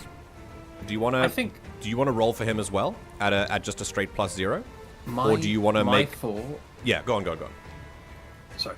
My thought is basically because Rana's headstrong, Lamu's a bit more confident himself. I think just based off of. So I would say, if you're okay with it, still. Story-wise, story-wise, he is also very similar to Rana in like he has the resilience experience also. Yeah. So here's what I'm gonna do. If you're okay with it, Sylv, when you make a reaction roll, that's his roll too. Yeah. So if you succeed, he succeeds. If you fail, he fails.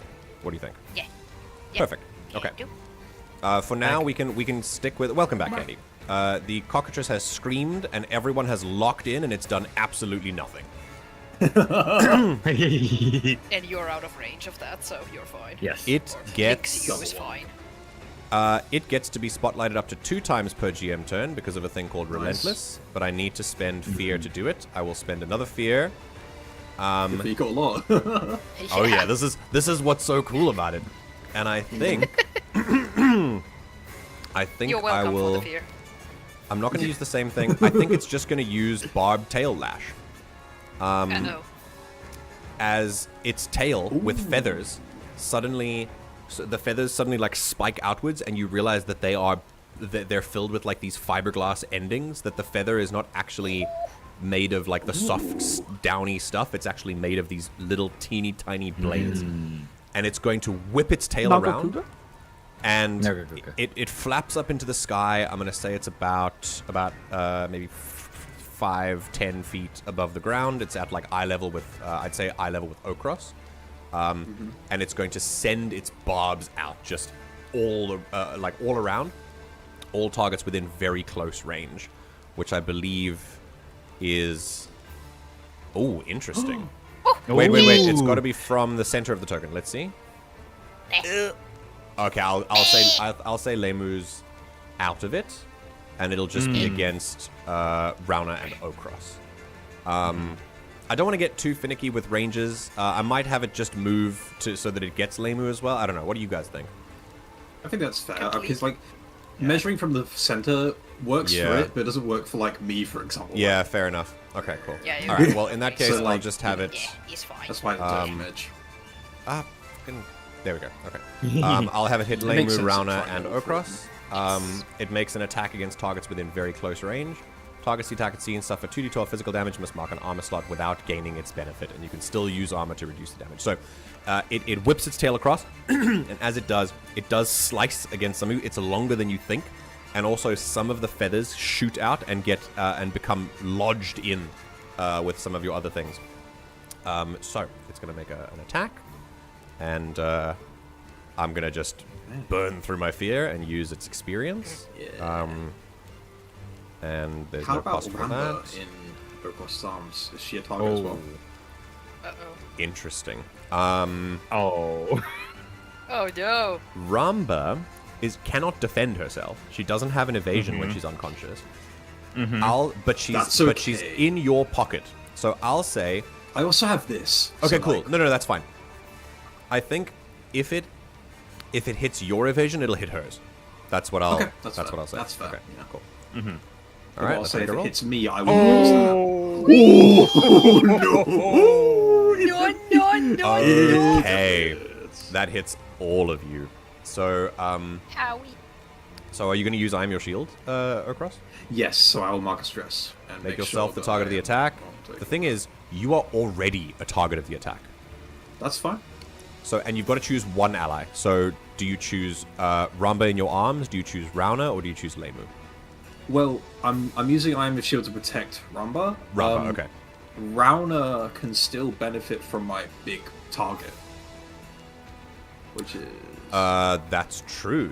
When you're within melee range, you can mark one of your armor slots instead of their own. Okay, cool. I have a lot of armor slots, so please use it. Alright. So, here's how it's gonna go. First, I'm gonna roll damage for this. Which is, for the Barbed Tail Lash, it's gonna be 2d12 physical damage, and you must mark an armor slot. Because Ramba's the target of I'm Your Shield, she doesn't have to do any of this.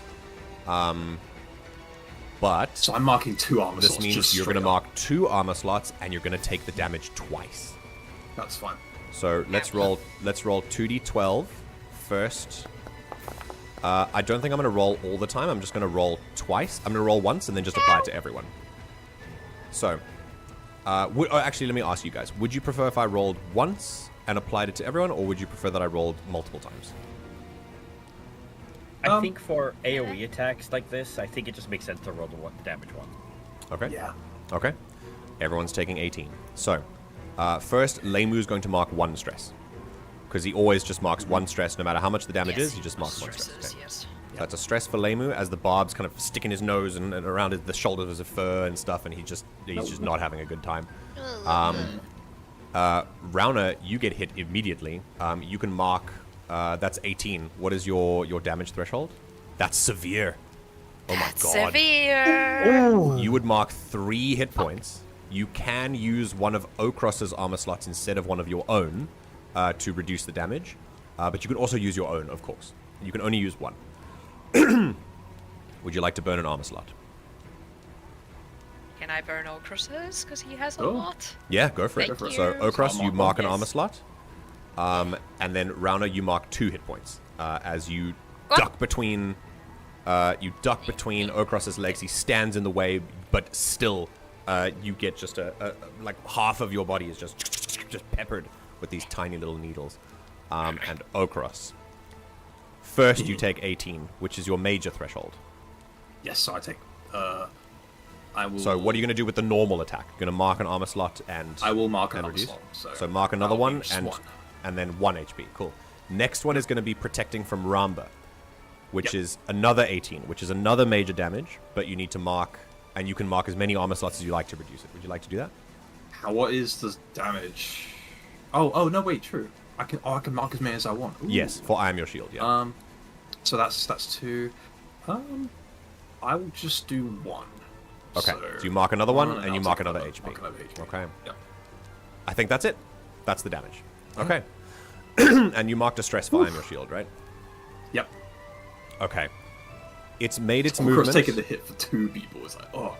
And it gets it because it got spotlighted a second time. I'm going to use its movement now to move close range, and basically it's done a drive-by, and it's going to fly just above this statue, and then face you again. As it basically swoops down, lets out a cry. It does fuck all to all of you, and then it flaps its wings, sends out a tail thrush that sticks into all of you, and it's incredible pain. Oh, and I'm so sorry, but I forgot this part. You all have to mark another armor slot without gaining its benefits. So that's Okross and Ramba. But not Ramba, because you stood in the way. Oh, Okross, you have to mark another one without gaining its benefits. Oh. Yep. So, Okross, this sucks. Like, you are a very protective individual, but these needles are poking in just the right gaps in your protection, and every time you move, it's just pain. And that's for you as well, Rauna. This creature does a drive-by as it slashes you with these needles, and then kind of wraps its claws around the head of this monkey statue, and flaps its wings, staying about 10 feet up in the air. All right, but that's its whole spotlight. So, we've got Surta and we've got Ramba.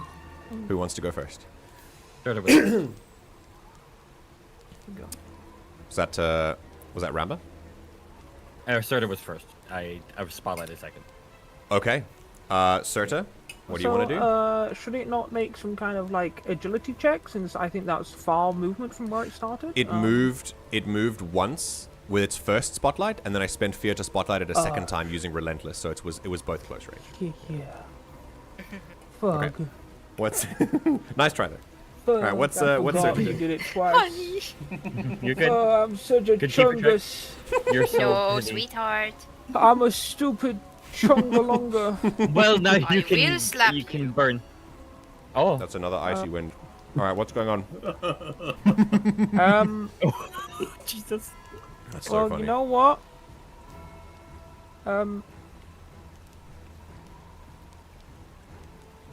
I'm just gonna like, I wanna fly behind it. Oh no.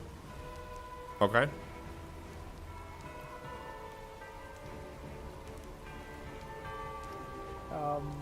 And I will lightning strike right up its butthole. Let's go. Yeah. Is this Ant-Man going up Thanos' butt? No. God. Yes, it is. All right, blighting strike. Right up the rear. Post it? Yeah, post it in chat.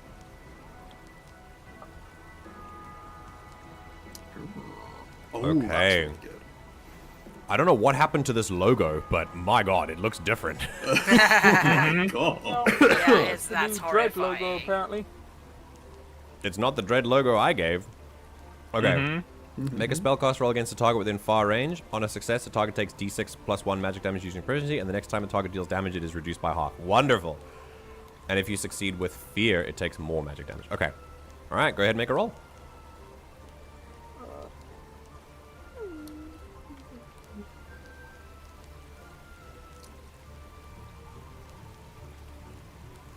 And if you succeed, it'll take 2d6 plus 1, or 2d10 plus 1. The evasion, I'll tell you in a second once you see the thing. Sorry, not evasion. Difficulty for these guys. You know what?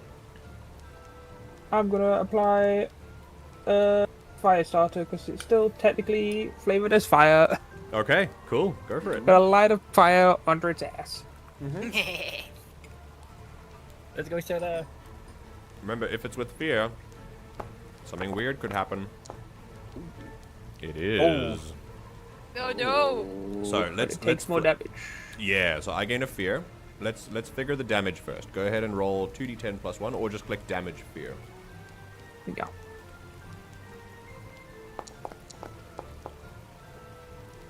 Oh my god. 17 magical damage. That is its major threshold. Yeah. That's very good. Good. Okay, let's see if I can do anything here. Does that also reduce its next damage by half, or just the more No, that's only damage? if you do it with No. No. It's still next time it deals damage to an ally. true. Yeah, it still works. Okay. I What? have missed something, which I'm going to do in a moment. But it's okay. It doesn't. Things haven't changed enough for it to be like not relevant anymore. So don't worry about that. But 17 magical damage is 2 hit points marked, which is huge. So, but because it was fear, I will say it's also halved. Let me like weaken that a little bit. Let's go weakened. I can remember that. And I will say to flavor it now, it tenses up as it feels this flame just punch it straight up the butt. And I'm going to have Serta mark a stress as it needs to. You need a lot more energy to get fire off in this wind than necessary. I'm going to put up Icy Winds up by 1.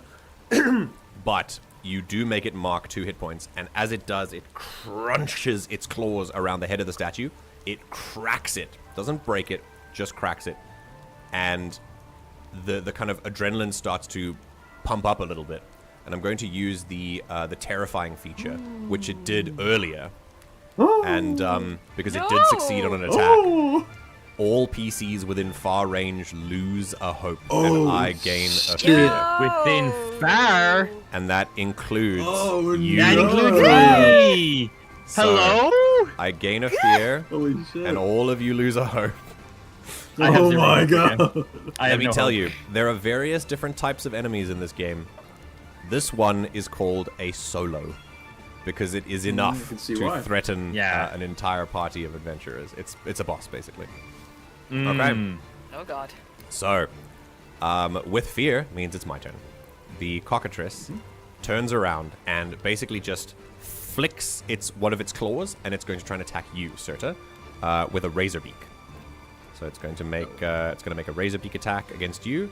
I'm going to flavor it as just flicking its claws back and just kind of trying to swat this annoying fly that's like shooting fire up its ass. Oh. And I'm gonna be fine. Let's see what it does. That is a 6 plus. That's an 8. Your new AC. Aren't you Yes! happy? Your new evasion. Aren't you happy that you changed your arm? Oh, phenomenally good. Okay, so that doesn't hit you, I assume. As you know, the claw comes back. It phases through her body.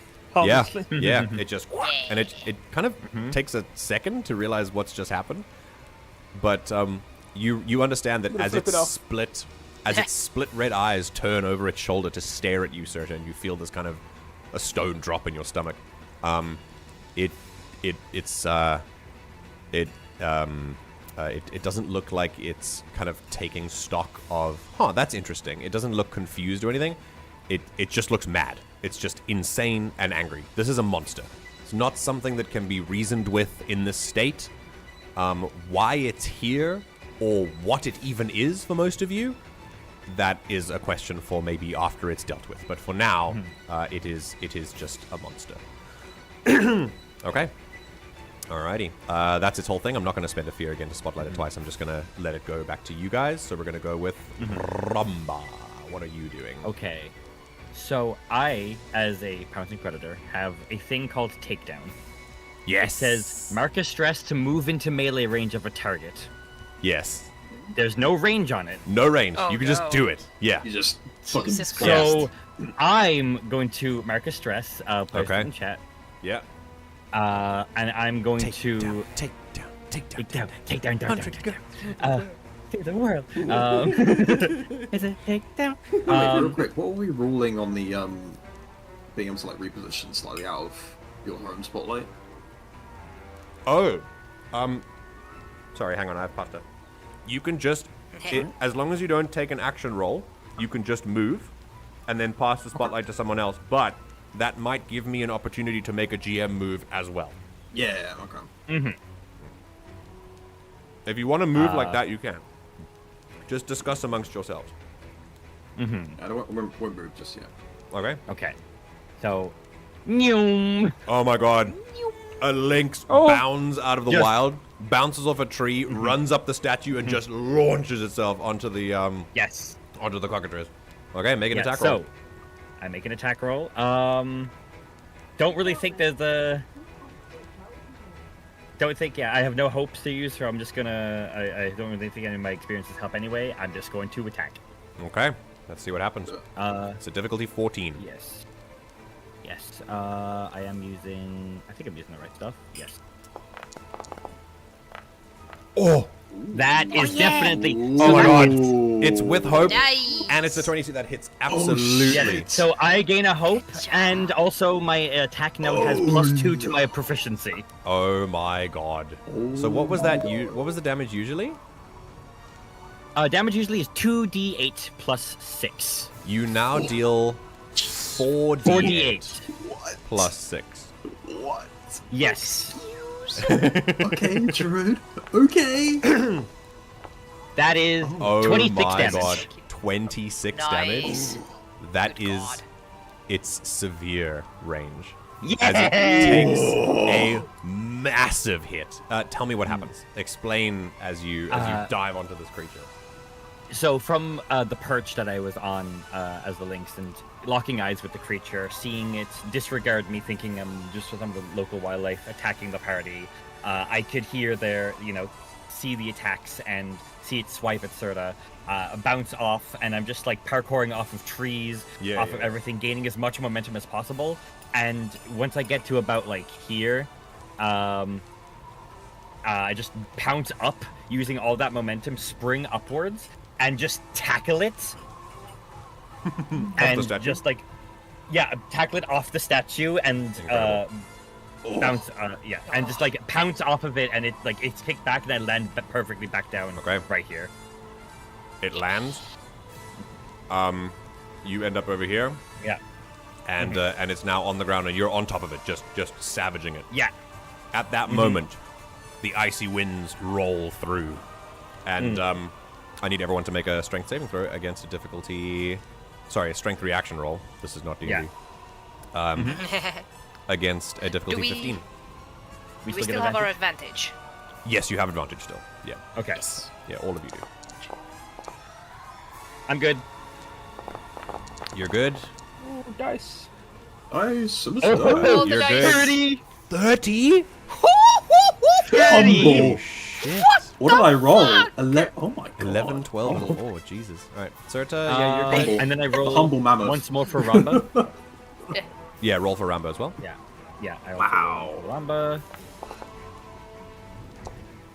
Don't worry, Ramba's. Yep, Incredible. she's fine. Yeah, you're good. Just. The winds are not, they are not taking you today. Ooh. As the river crashes down and ice cracks around you, we're going to, we've still succeeded with hope, so we're going to move over to Rauna. Rauna. Go ahead. One quick thing she is gonna do is she is gonna use one hand to like quickly pull off a few of the antler caps to like have the wind catch her antler horns to start making a scary Wonderful. screeching noise Yep. from her as well. Very good. Ooh, very nice. Okay. Yeah. Then she will. Might give you advantage in whatever you want to do next, depending on what it is. Not really. I would like to. Which one measure? Yes, that.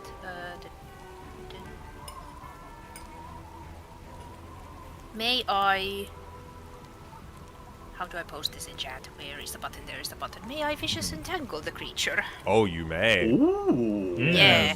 She'll like stomp the ground in an effort to like compress ground beneath her to make enough energy for roots to sprout. The wind blows already through your antlers, meaning this is automatically just a thing you do. You pull energy from it, and you send it directly towards the cockatrice. And as the wind burrows into it, it seems to whip up the ground, and we'll see what happens. Make a spell card. Icy. Spellcast. My spellcast roll is agility. Not a reaction roll. This is so sick. Yes.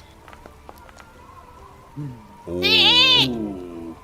Ooh. It's still Hang with on. hope. Hang on. Could I use reassurance? And I'll look to Rauna, and rather than say something, I like to imagine he will trumpet and bolster her spell. And, God, like, you give her a fucking chance to be legend. That's so stronger. cool. Yeah. Oh, Rally You yes. start to Yes. harmonize. Rallying bugle. So, Over the roll top. again. Roll again. That's a yes! Let's go! Holy shit!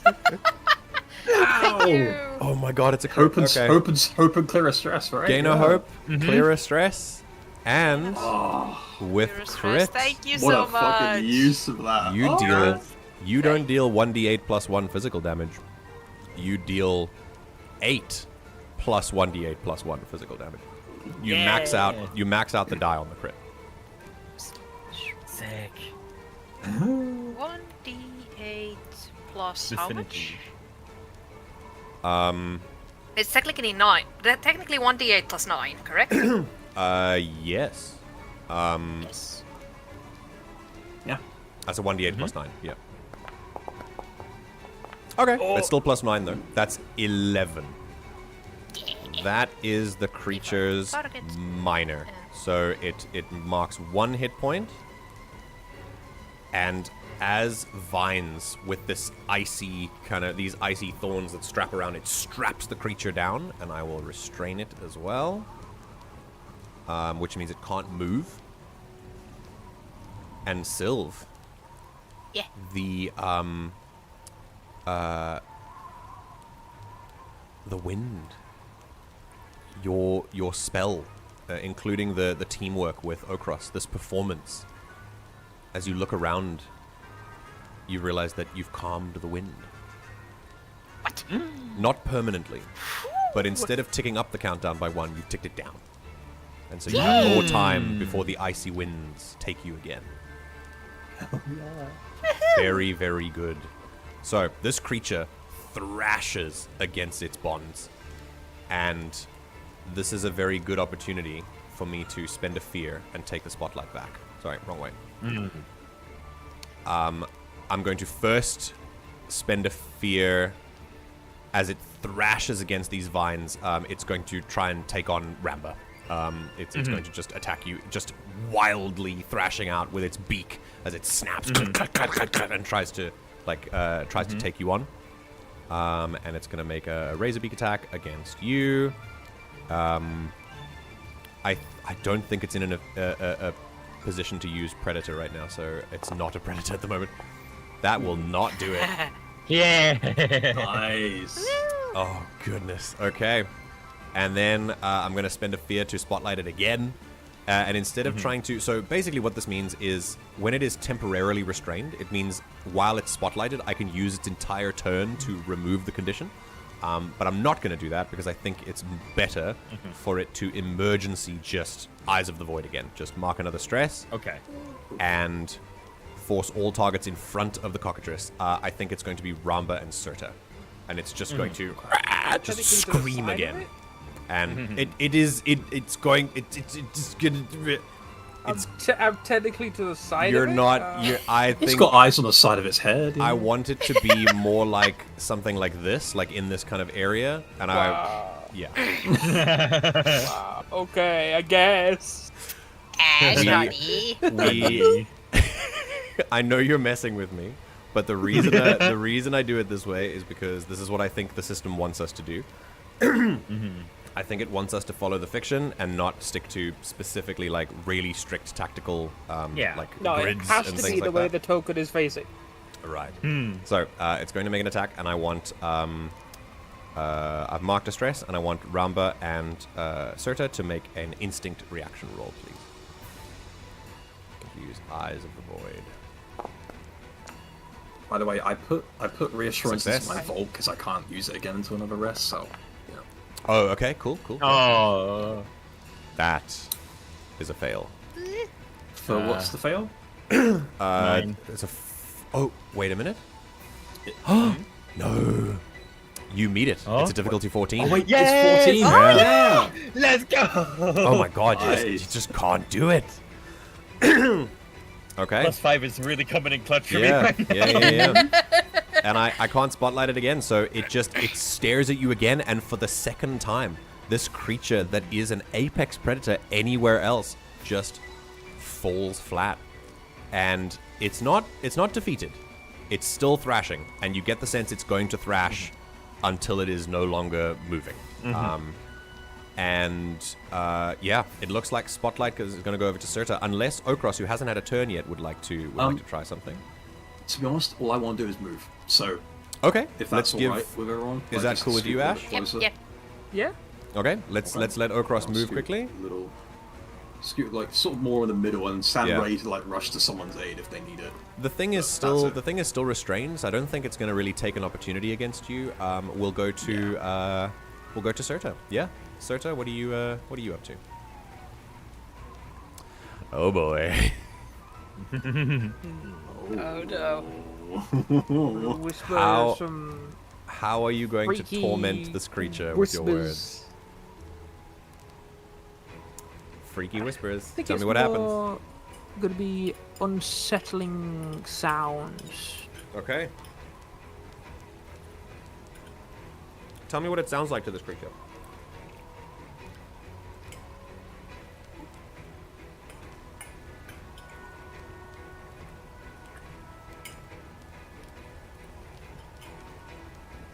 Maybe she will unsettle it by mimicking its own sounds to make it sound like a larger like competitor is approaching, kind of thing. Oh yeah. Very good. Okay. Alrighty, go ahead and make a spellcast roll. I will apply. It wasn't me. You're technically trying to be someone else, so yeah, fair enough. Oh, that's such a good roll. Always It is with Oh. fear, though. Still a success. Alright. So they need to mark a stress. It's looking very stressful. And they also become temporarily vulnerable, which gives it disadvantage on all attacks. Oh, that's very good. Okay. It looks around wildly, and as you mutter this little melody that translates into that like no one else can hear, the scream that it's been given, it whips its head around, its eyes go wide as it... You get the sense that it doesn't really... You don't really know if it knows of another cockatrice. Like, it just knows what it is. And we'll ask questions about it later, because I want you guys to help me with it. But for now, I think instead of fear, you give it just this...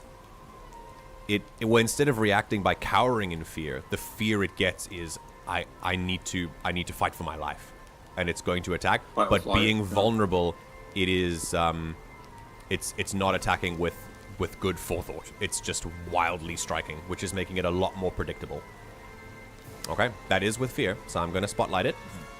And I'm now going to use it. I'm going to use its first action to break away from the vines, if that's okay, Sylv. As it just, with this large-ditch effort combined with the voice of dread, it needs to get away, and it just removes the restraints. And that's its whole thing. I need to spotlight it again. So I'm going to use another fear. And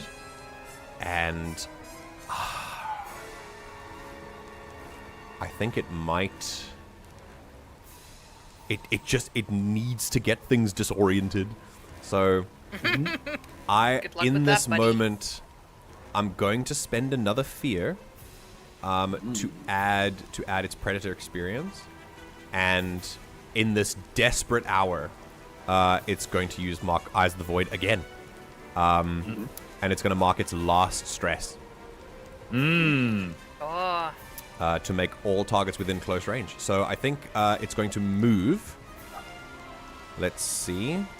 It's going to get a little bit high. Oh, it gets you anyway. It's going to move a little bit higher into the air again. It's going to take flight and prepare for a swoop on those that it succeeds against. It's going to go about 15 feet. It's going to go a little higher now. Now it's a little bit higher than Okros. And I need all of you to make me reaction rolls, please. These are instinct reaction rolls. Yeah.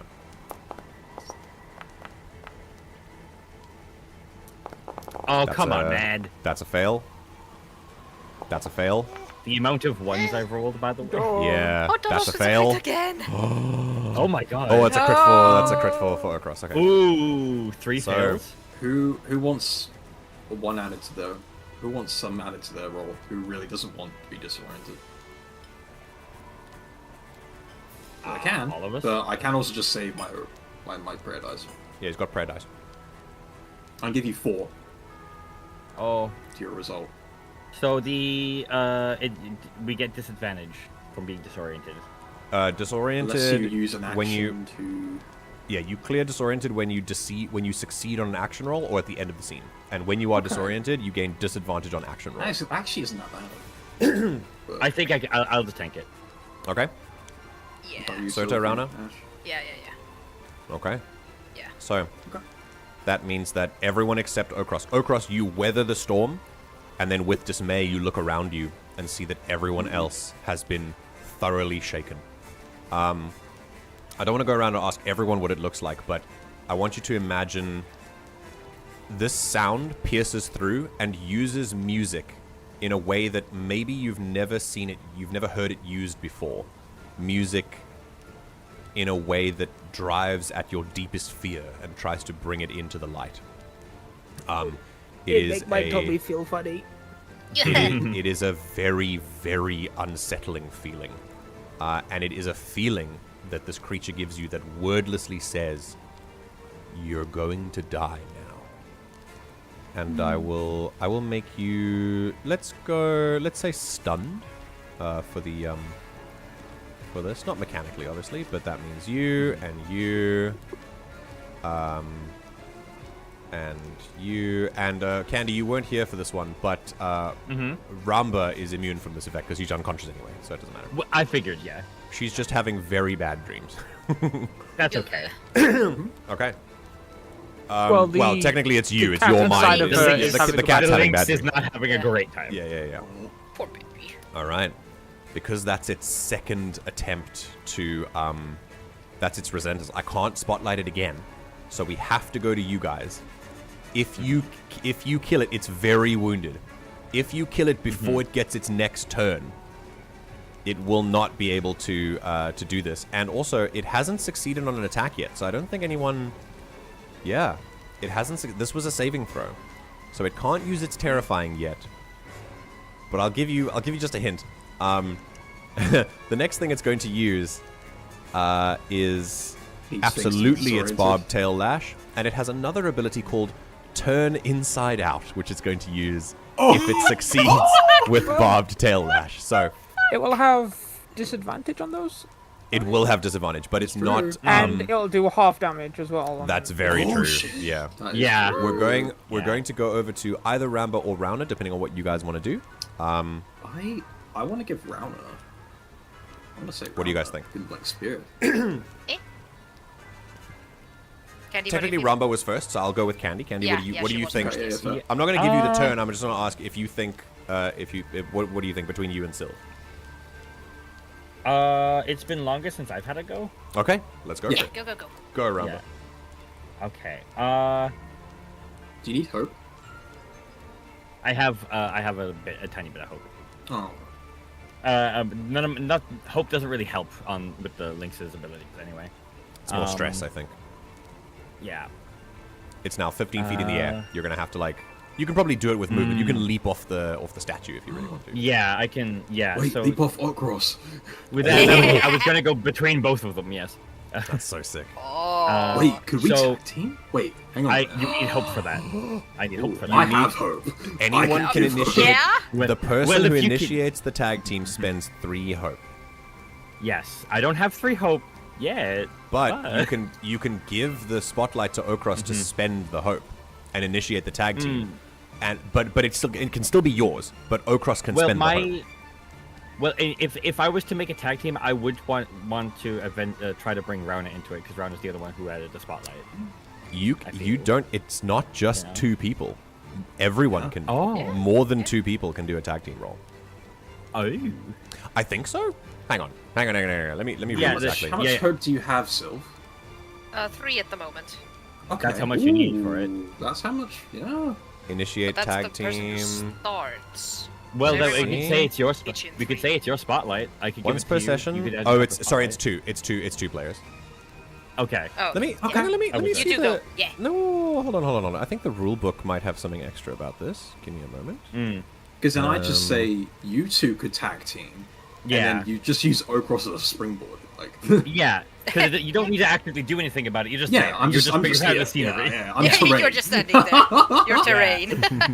Yeah. Special Honestly, action we haven't done rolls. tag team yet. I'd say we Yes. should do that. Okay. Yeah. Attack rolls, unarmed rolls, tag team rolls. Once This per needs session. to be an all-out attack now. You know what I mean? Okay, here we go. Once per session, each player can choose to spend 3 hope and initiate a tag team roll between their character and another PC. When you do, work with the other character's player to describe how you combine your attacks in a unique and exciting way. You both make separate action rolls, but before resolving the roll's outcome, choose one of the rolls to apply for both of your results. On a roll with hope, Ooh, that's good, actually. all PCs involved gain the hope, and on a roll with fear, the GM gains a fear for each PC involved. When you succeed on a tag team roll attack, you both roll damage and add the totals together to determine the damage dealt.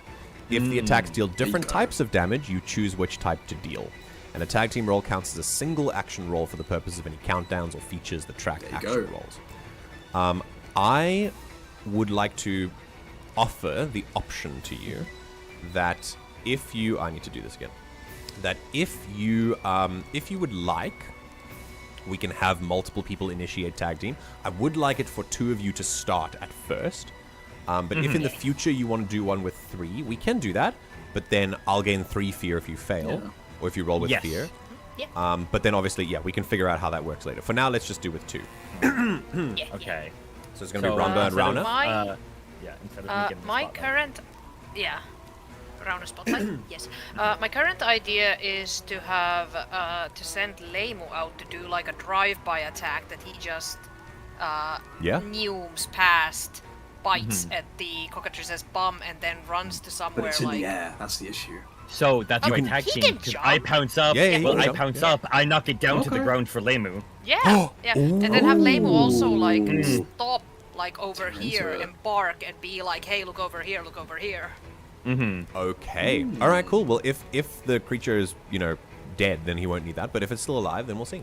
Okay, so unfortunately, both Lemu and Ramba are disoriented by the screen. That's fine.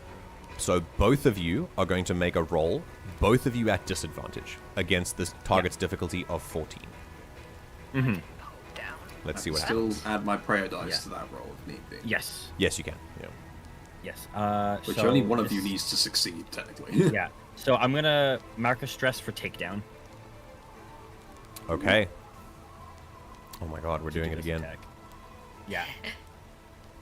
Because Okay. I move into melee, and to do that, Link's Ramba is going to jump up on the statue, springboard, get on top of Okris, and springboard again, and try to land on top and knock the creature down. Okay. So, Rauna, for you, this is going to be a spellcast roll to command Lemu to act, and it's going to be using whatever trait you decide for him. So it's usually your spellcasting, sorry. So it's going to be agility for you. Spellcasting roll, which is my agility. Yeah, so it's a spellcasting roll for you, and you can add whatever experiences you think are relevant for him. So that would be... No hope to Oh, you add. have to spend 3 hope for it. That's Yeah. unfortunate. Yes. Can I So- technically add what you do into this because I'm doing a tag team with a party member for the play. That's a stretch, but yeah. I'll say yes for Kind of now. fits, though. But we'll see. Yeah, we'll see about it. We'll see about it later. All right, go ahead. So make a Okay. disadvantage roll. Both of you make a disadvantage roll. Okay. The highest one will use disadvantage. again. Well, you could choose because it could be a fear roll or a hope roll. That's Yes. what you have to decide. Ooh. Oh, Holy shit. that's a success with hope, or Oh. Or that's a bigger success with hope. So both Yes. of you, Let's go with the bigger whatever it success is. with hope. So both Does a higher number make a bigger difference for this? No. Or no, Not we really. already succeeded. Okay. They both We succeeded. successes. It's fine. Okay. So Both gain a hope. Ramba and Rauna both gain a hope. And now I want you to deal roll 2d6 for Lemu's bite and 4d8 plus 3 for the Plus- 48 plus 6. 48 plus 6, and we're going to add it together. Yeah. I don't think this creature's alive. I'm going to be real. Oh, I got 30. That is a Oh 30, my and then for goodness. Lemu, 2d6. there's no, that's wrong. You added disadvantage and you still did it. That's crazy. Yeah. Yep. Yeah. We so tanked you, it. you knock this creature You to the didn't just- ground. No, what? Oh, it's rolling the attack now. Ah, yeah, just you have But to I can click, still roll you have to damage click roll from it. damage. Yeah. Yeah. yeah, but I can roll That's damage pretty now. much the same roll Yeah. almost. Almost the same Yeah. roll. Yeah, crazy. 7. 7. 37. And because both of you succeeded, I'm going to clear the disoriented from Lemu and True. from Ramba as well. Okay. This kind So of drive by.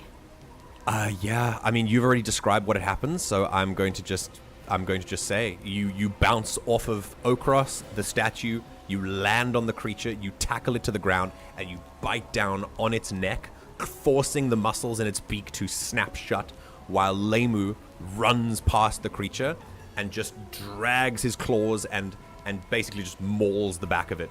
And between the two of you, he slides underneath, turns around to Serta, give a bark to make the creature look this way.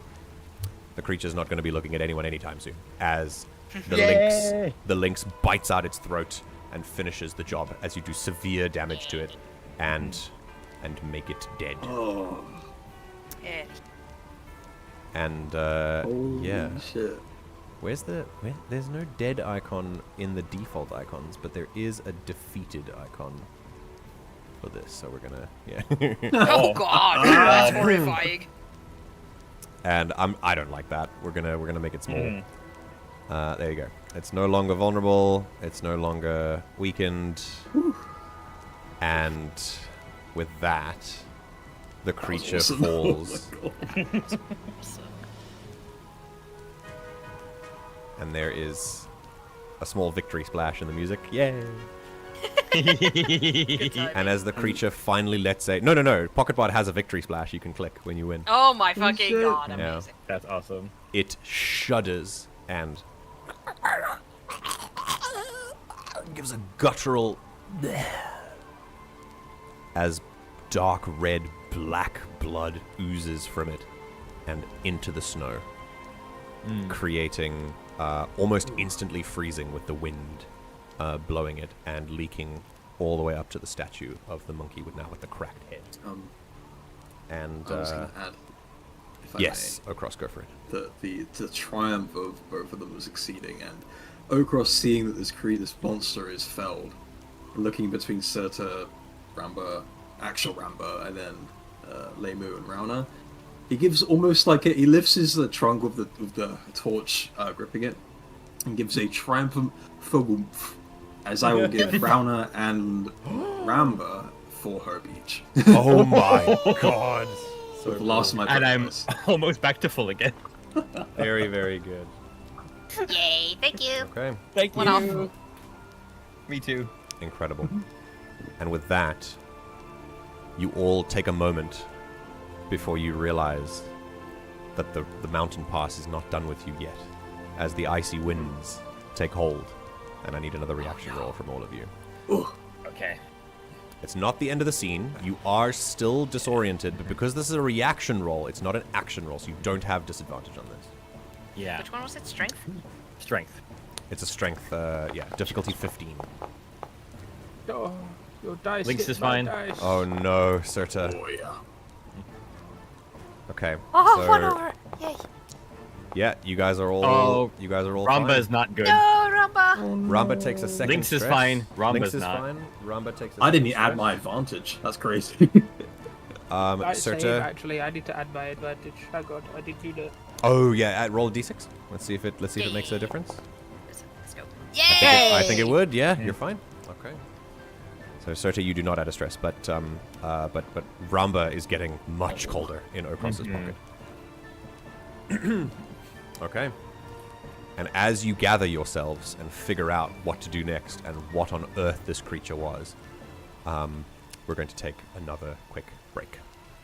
Yay! So, thank you everyone. That was awesome. Take 5. We're going to be back at 40 minutes past on the dot. Thank you very much for being with us this far, and congratulations on your first combat. Yay! We'll see you in a sec.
And we're back.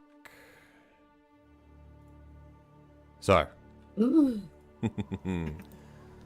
light of the torch still held in Okros' trunk flickers against the blood-stained body of this monster.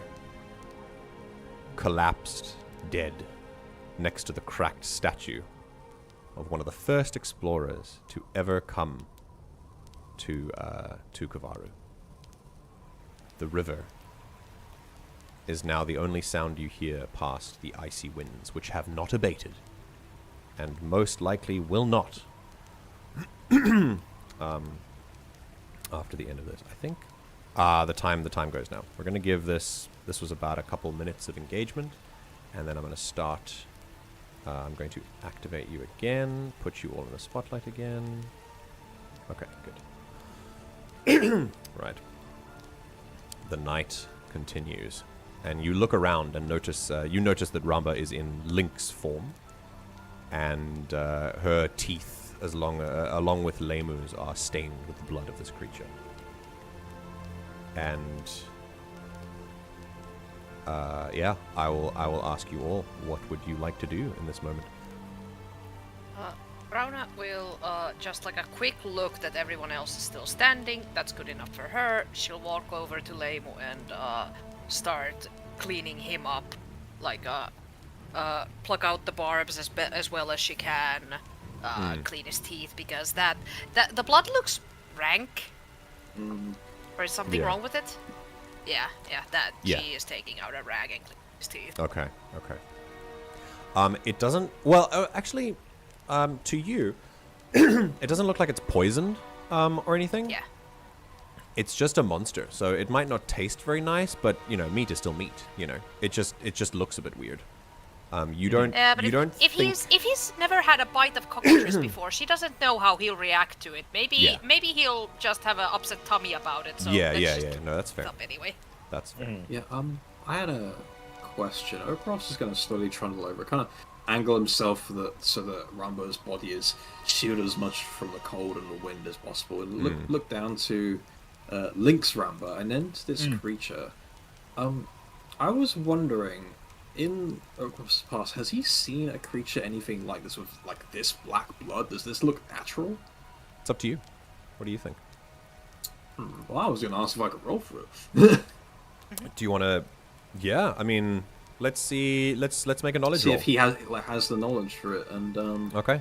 Could I use experience to learn from the past? Oh, saying maybe he has. Yeah. Okay. Absolutely. So learn from the past. Let's have a look here. Oh, that was nearly a crit. I don't know what it was on you, but okay, that's a okay.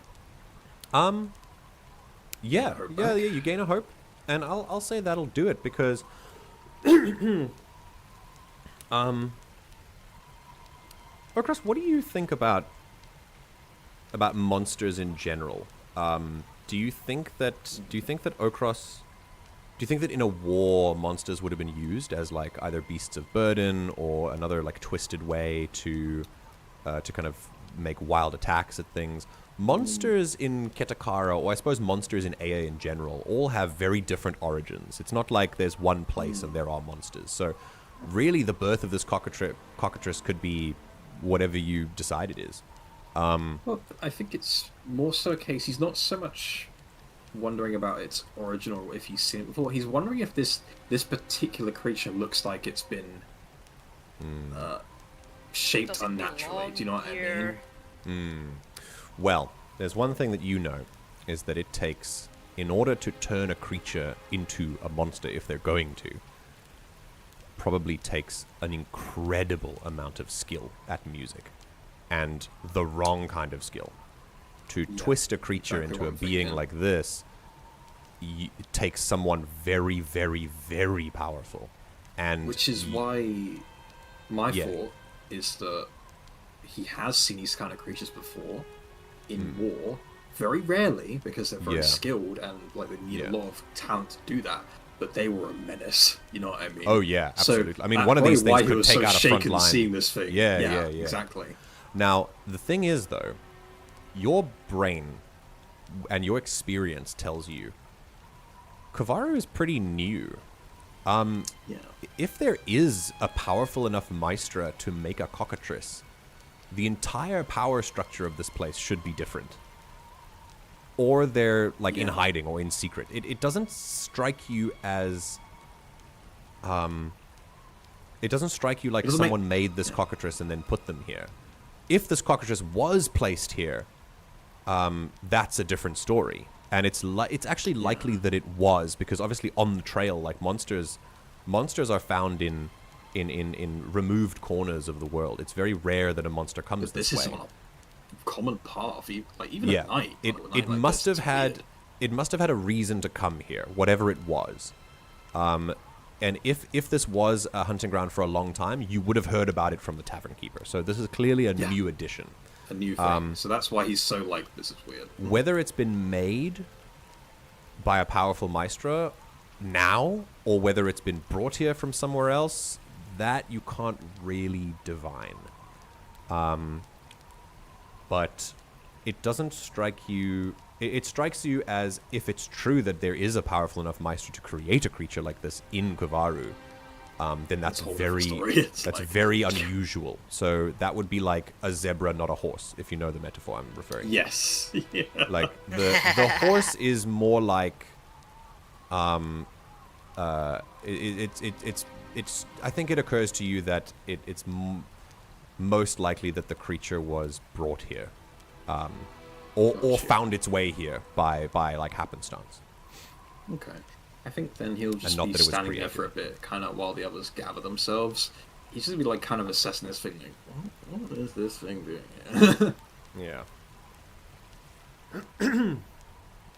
Yeah, I think Rauna, as a hunter, you've probably faced off against a monster or two. Monsters are kind of just, a general catch-all term for creatures that aren't like regular quote-unquote animals. Now, of course, Eyya has animals that are different from Earth's animals and that aren't classified as monsters. What makes something a monster is usually an inability to be reasoned with. Sometimes it's a creature that kills with seeming cruelty. The word does not have a fixed taxonomy, and especially for a hunter like you, people call things monsters all the time, and for you, maybe they aren't really. It's just a lack of understanding, and so there could be an argument to be made that a cockatrice might be just an animal. But for you, has Rauna seen a cockatrice before?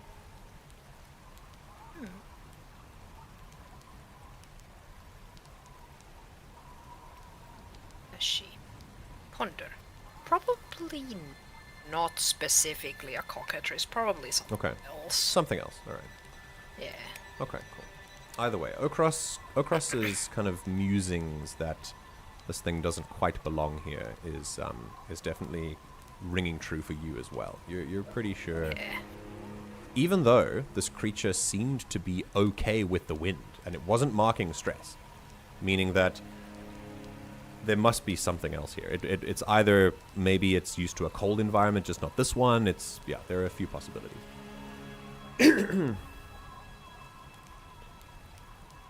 She does also go over to it and do a little bit of like a test that is the blood acidic?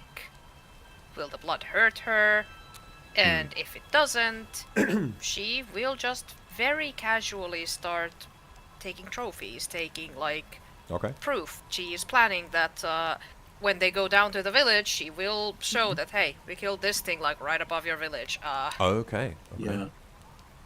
I don't think that that's necessarily a role. I just think it takes some time. The wind starts to pick up, but you can get some trophies. I think, you can take whatever you want, really. I think plucking the feathers will really get you to understand that, especially the ones around the tail, are like fiberglass, rather than like soft downy things. And the blood does. The blood doesn't hurt you. It feels a little bit more viscous than a regular creature's blood, and it's obviously it's almost black as well. But it's not harmful, at least to the touch. She might want, depending on how large it is, she might want to take the beak or the head as well. Okay. Oh god, we're really going full Witcher. Okay. You can add that to your inventory if you like. Just add your cockatrice head or cockatrice trophy or whatever. Yeah. Question. Yes. Link's Ramba has blood on her maw. Yes. How does it taste?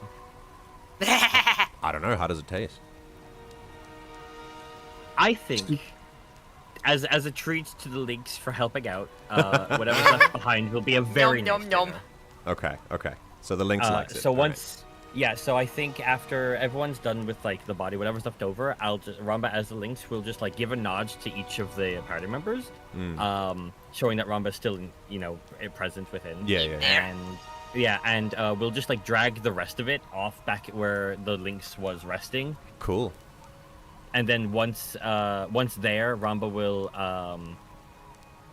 not as quickly, but like switch back. Not as quickly as she did with the tarantula in the past, but get back. And then like as like the souls transfer between both, they just the Lynx will get the feeling of gratitude from Ramba, and of course once they're in their body, they will smell the meal that has been given to them. Yeah. So you drag the corpse off. You leave a pretty hectic trail in the snow of black blood and feathers. Yeah. And then eventually you have enough strength to drag this creature, but it does take some time.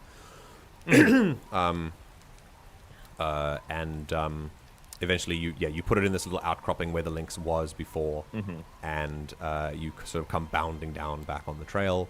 And then as your souls transfer, there's a little bit of melody heard, and Ramba, you wake up with a splitting headache, and I'm up to 4 stress. Yeah, and very, very cold, very cold. Yeah, the Lynx, as it sort of shivers all over its body as it gets the weird thing out of it, and you can click cancel wild shape if you like. Yes. So we can put you back on your token. How long does Tava's armor last, by the way, Ocross? Until my rest. Okay, there you go. Yeah. I think it might be then that maybe some of the Tava's, some of the snow armor, like the icy armor that Ocross has, is on his fur, and it's kind of touching you, Ramba, which is leading to a lot of the cold that you're currently feeling. And the Lynx immediately, like its whole body language changes. It gets into a very low position, looking at all of you, and then there's a bit of a standoff, and then Ramba, as you kind of tuck out of the pouch and look at it a little bit, it shares a moment with you, realizes what's happened, and in some weird instinctual way, it runs away immediately, and it goes back to its prey. Yeah. And then you start to hear crunching through the sounds of the wind, which is still picking up. Across, kind of like had watched the thing be dragged off. Yes. Sort of unsure about that, but he's not really going to contest it. He's going to look back to the others and just quietly utter, "We should get it going. It's getting colder by the moment." Please. Sota, could you perhaps lend some aid to Ramba? She's freezing up here.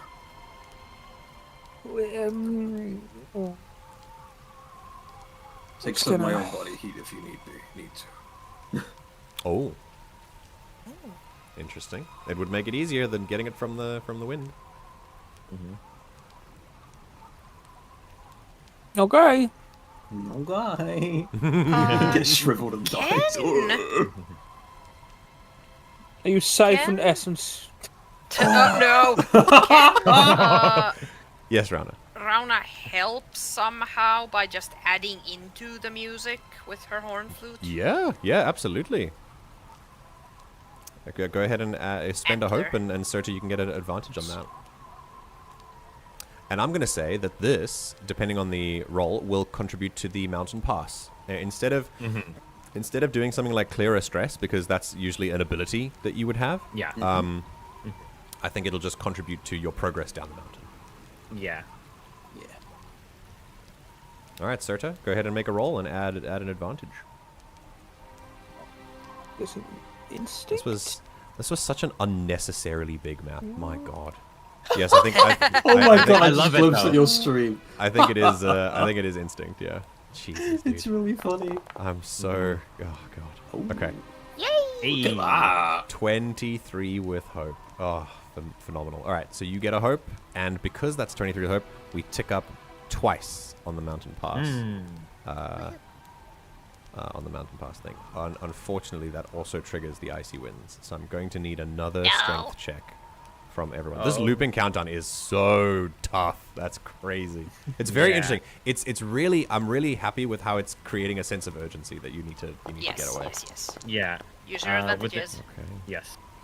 Yeah, you have advantage. Don't forget. That's a fail. Oh. Stress for you. I swear to God. Oh, no, I crit. fail. Never mind. Oh, It's crit. No, you're good. It's crit. My first crit. It's cool. You're fine. You don't mark a stress. Oh, thank God. It's still a reaction. You don't clear a stress, but you don't mark one either. That's fine. Okay. That's a success. Okay, so Rauna, you mark a stress. And does Lemu mark one as Lemu also will mark a stress, yes. Poor baby. Which is bad for him, because he only has 3. Yeah. Okay. Poor puppy. Rauna's gonna have to start carrying him. This Well, poor boy, yeah.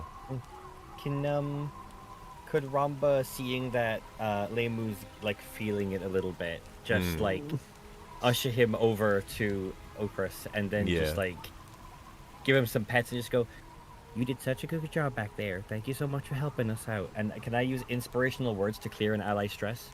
Oh, very cool. Very cool. Go Call ahead. him a good boy, rub his belly. Yeah. You can spend a token from this card. You can spend 2 if you want, but just I will just use spend- the 1 for now. Okay, use the 1 and you can clear a stress. So Lemu can clear the stress he just got. Perfect. Yeah. Yay. So cool.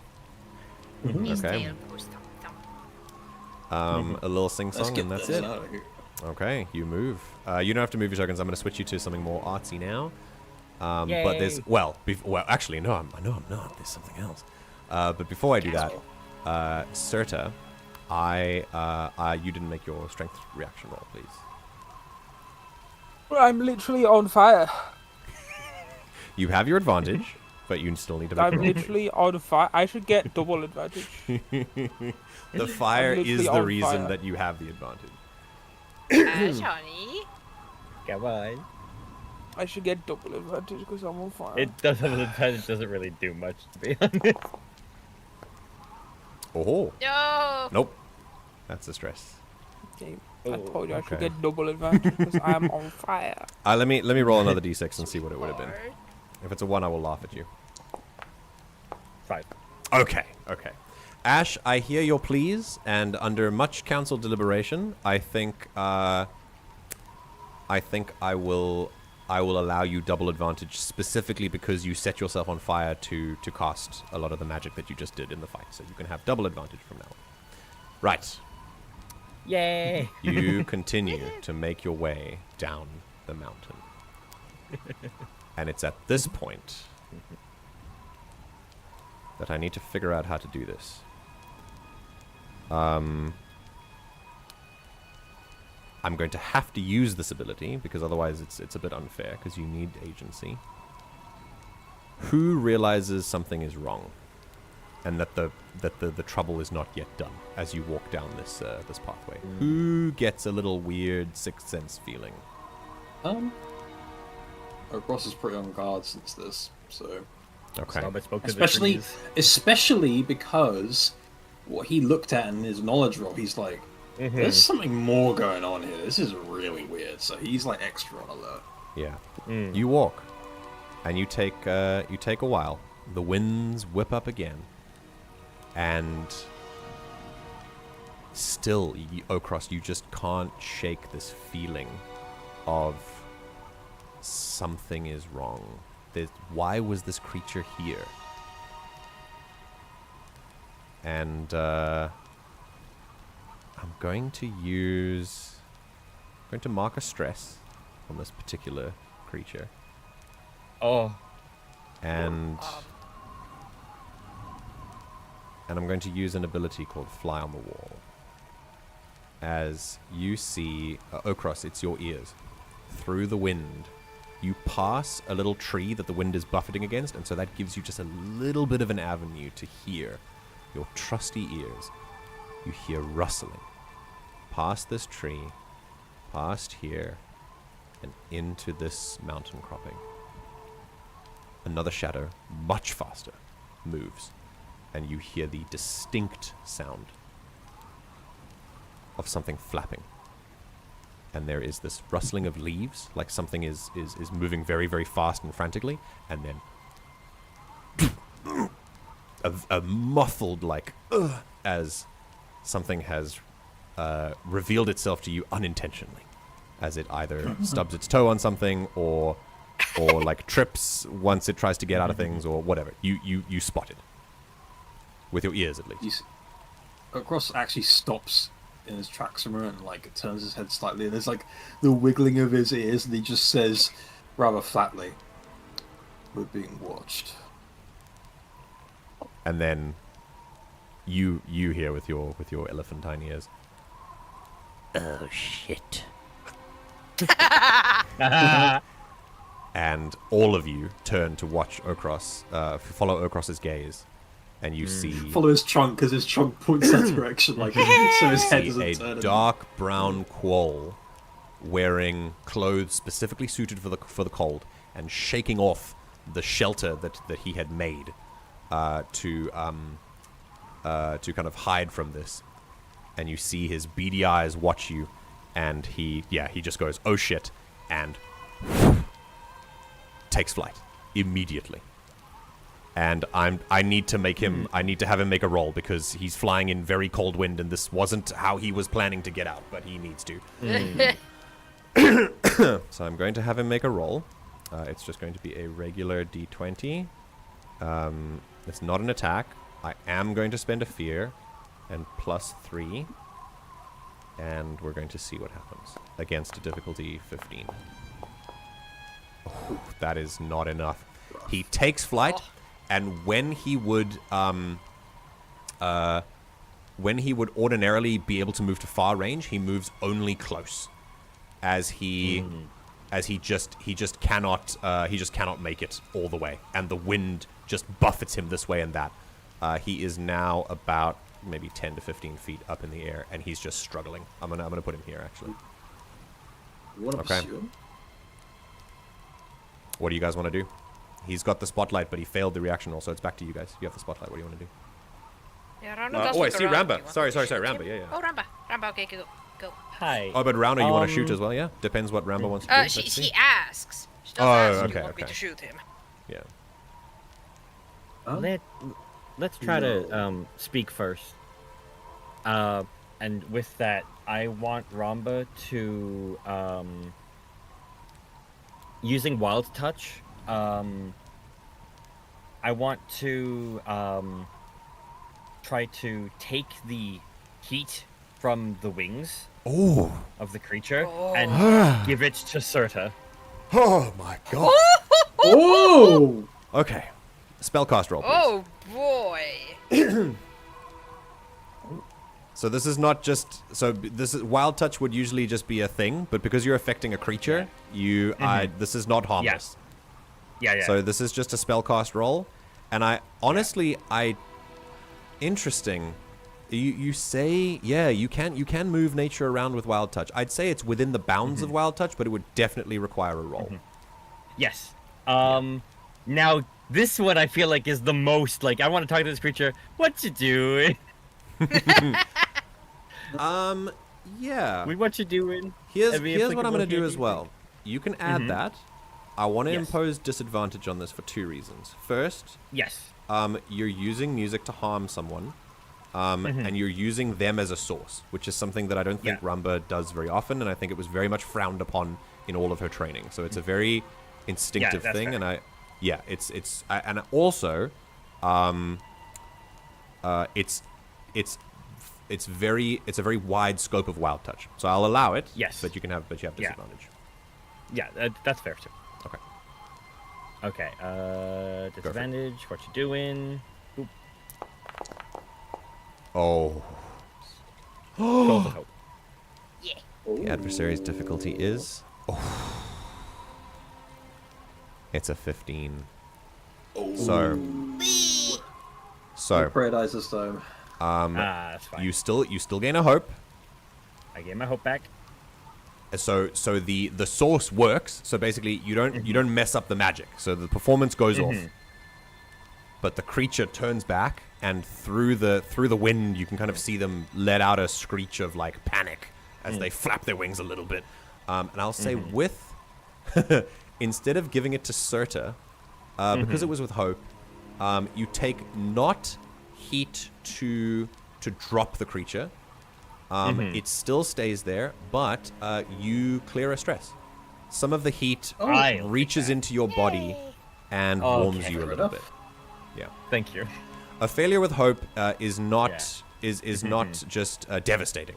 Things are still okay. Like and you do get something for your trouble. So that's Okay. You still have the spotlight, players. So whoever wants to go next. Can I just more for narrative purpose, like send Leimu somewhere here so that like you can do. In case anything makes him drop, just have Leimu like chase. Okay, yeah. He's on the way, yeah. How far can I move the dog?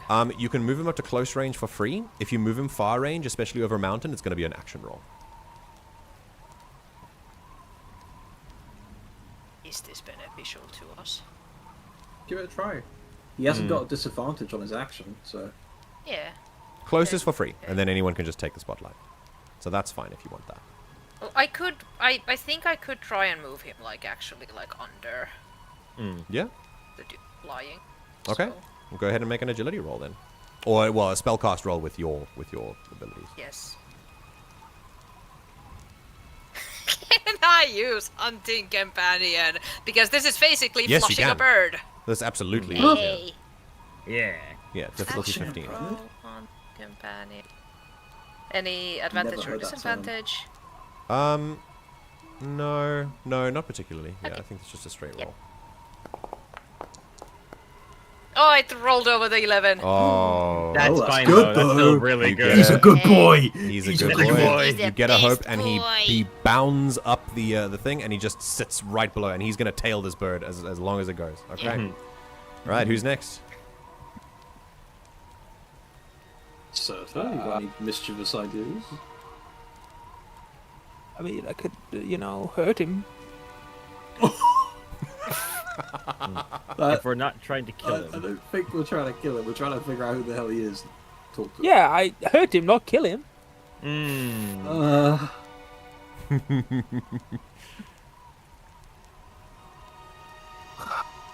Actually, fine. I have an idea as well. Okay. So I could voice of dread him. Yeah. Good. Yeah, you make him mark a stress. Yeah. He doesn't have. He already marked a stress to do this ability. So, Try and convince him that flying is a very bad idea right now. I will have disadvantage. I was also going to talk to him. Yeah, that's an action roll. Yeah. Yeah. No. This is a different scene actually. So you're disoriented. Yes. And your disorient is gone. Yes, Sorry. disorient. Okay. When the creature died, disorient was gone. Yes. Well, technically end of the scene, but this is a new scene. So. Yeah. I was also going to talk to him, so we could both say something if we want to like help one another, or Yeah. Someone help. Oh, my thing would severely creep him out. okay, then It's not called voice of dread for no reason. I can give it a try. Okay. Yeah. Wait. Do you want to do I something, or think- do you want to lead? Are you gonna take the spotlight across? I can lead, and maybe Serta can help. You want to try? Ash, you cool with that? Sure. Okay. Then Okros, with his booming voice, Yeah. I don't know exactly what he'll say, but I think he will basically just call out. Let me think for a sec. Listen here, friend. Flying in this weather will do you no good. Let's just talk. This doesn't have to get ugly. Okay. Let's make a roll. What do you want to do? Maybe I think this would be presence, honestly. I'll do presence, and I will spend a hope to add my bold presence. and do Bold strength presence. as well. Put that in chat, please. Yes, it is. When you make a presence roll, you can spend a hope to add your strength to the roll. Okay, go for it. There we go. Okay. Now, what do you want to do Ash, if anything.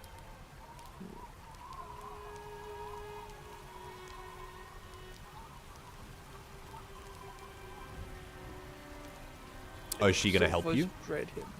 Do you, I mean, yeah, if you want, Ash. Do you want to help me or do your own thing? I guess it depends what I roll first, though, isn't it? Well, the help can give you advantage. Ash. Give me advantage. Ash, you can give advantage, or you can wait until Okros is done and do your own thing to like reinforce. What do you want to do? Yeah.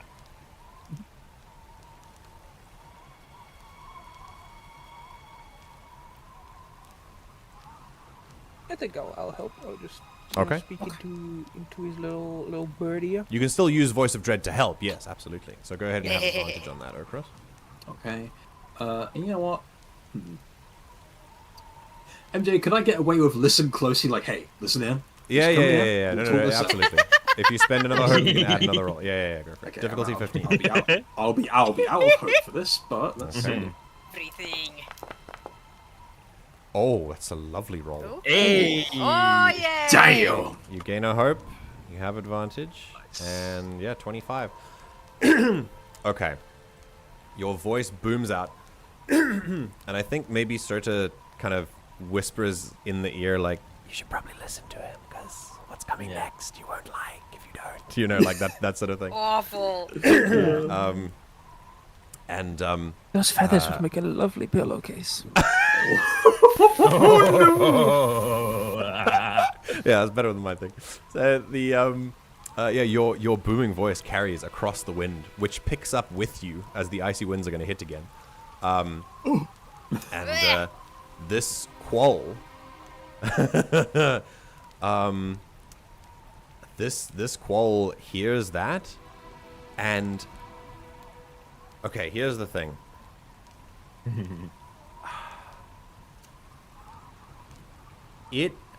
It understands. It knows that this is a stupid idea.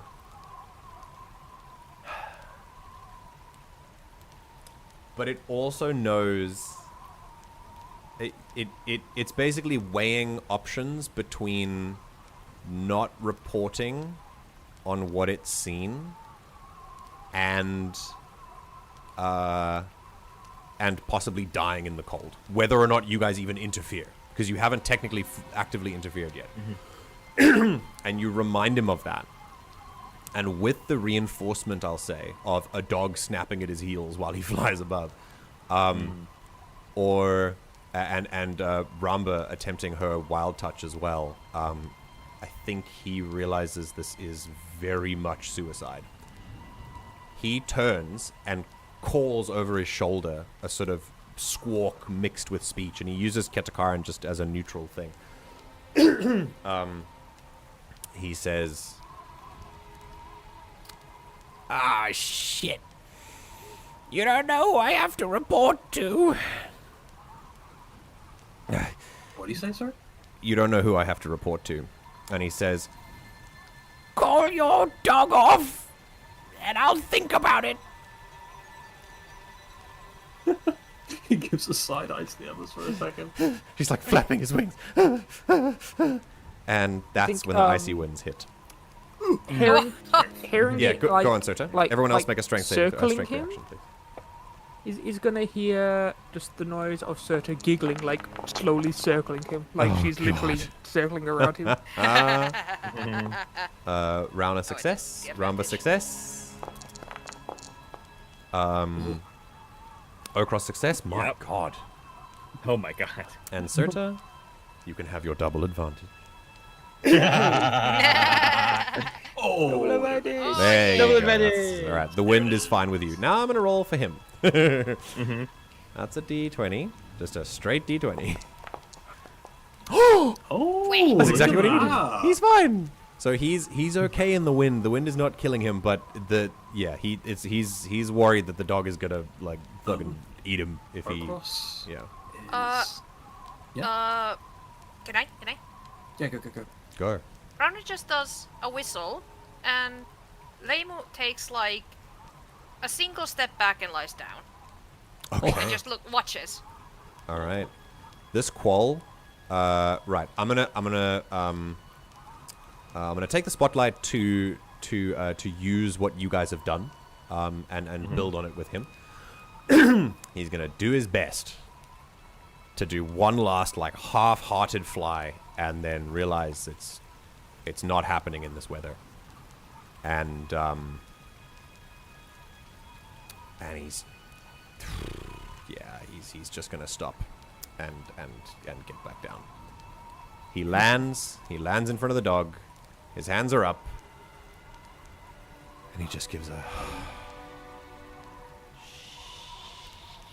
Shit, fuck, shit. Ah! He like starts to scream into the wind of this incredible frustration. I'm just going to lead the party into the woods so that they have a bit more shelter from the wind and they're closer. That's alright. And he's screaming in his ear. He'll hear, "Shh, you'll wake the trees." Stop. Menace. Rhoda will again give like a few whistle commands and have Leimu fine, which totally isn't disconcerting, but it's happening. He turns to you all, and you find yourself. You surround him, and I want to sit on his head. he can't do anything about it.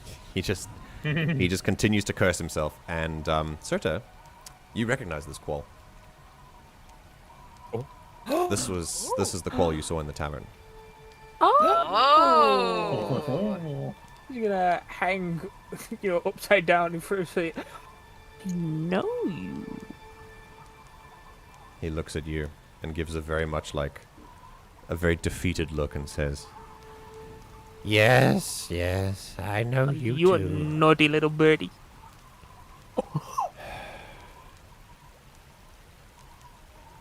And he looks to the rest of you. So what are you going to do with me? Come down here, there's shelter from the wind. There's no shelter from the wind anywhere. I'll follow you. I don't want to die. But we should get to the bottom of this pass as soon as possible. Agreed. So, let's walk and talk. He's gonna look to the rest. Yeah. What's your name? Rhoda's just not just with the spear, like go on, go forward. And Okay. walk in front of me. And let's go Just back cut to through the woods. let's go back to the pass. Yeah. So he continues his walk down the down the area, and across. It doesn't take. We need to end this encounter again. So every time we switch scenes, I figured we have to. Yeah. We have to re-enable the encounters. Okay. Who's missing? Serta. There we go. No. Okay. Okros, I suppose everyone, anyone who has experience with these sorts of things, like taking prisoners and stuff, or at least leading people somewhere they don't want to be, you get the sense that he is looking for any opportunity to leave. Like, any opportunity. Mm-hmm. You have to keep a very, very close eye on him. And as you continue to walk down the pass, the winds pick up again. And shivering. He has winter clothes, does give him advantage, but he is still shivering. And he kind of looks over his shoulder as he talks, and in response to Ramba, he says, We can talk about some things. Qual have wings on their arms, right? Yes. Okay. Yeah, he's wrapping his wings around himself, basically. He's gonna look to Rauna then and just be like, could you restrain his arms, please? Just the northern. Oh. Oh, that's really not necessary. Look at you all. Yes, and I'm looking at you, and you're looking for any opportunity to get away, which is understandable. What? But as long as you cooperate, we'll have no reason for things to get worse. Okay. Rauna. Out comes some rope and. Yeah. I think I'm gonna need a roll for this. Make a. Yeah. I think this will be a finesse roll. Finesse. Yeah. Survivalist for. Oh yeah. using ropes? Yeah, that'll work. Yeah. Just wrists together in front of his body. Or not. 11. Or fucking not. No, I didn't say it fails. The dice were so low. That's true. But yes. It's versus the adversary's difficulty. So, you do your best. You tie the ropes around him, and sort of his wings fold tighter around his body. You're not sure if you've done a good job, whether his wings are tight around his body, whether it's because of your rope skills or because of the cold. It's probably both. But he is. Yeah, it looks like it's done. Yeah. And she'll also command Lame to walk beside him within pouncing distance. Okay. So if he lunges, Lame was close enough to lunge after him. Okay.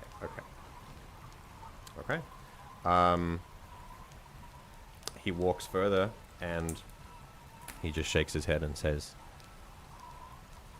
"So what, you gonna hurt me if I don't talk? Gonna throw me off the mountain?"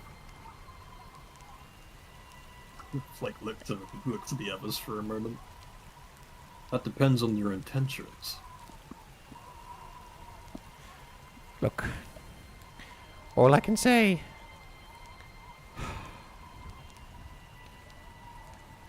is I'm just here to watch and report on you. Why? And that's it. In the camp.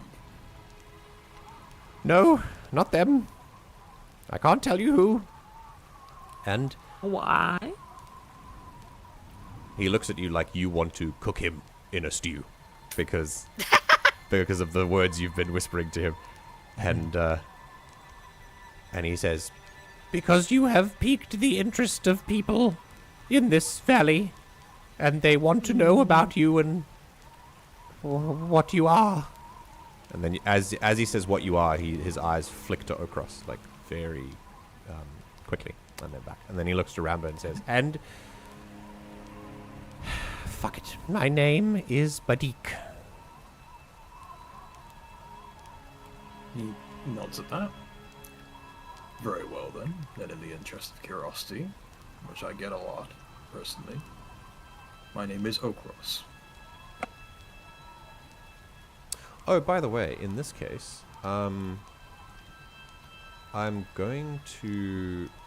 There was a roll for down the... Yeah, I think at this time I'm going to up the... Yeah, we're now about halfway down the mountain pass, yes. Okay, cool. Right, you give your name. Okay.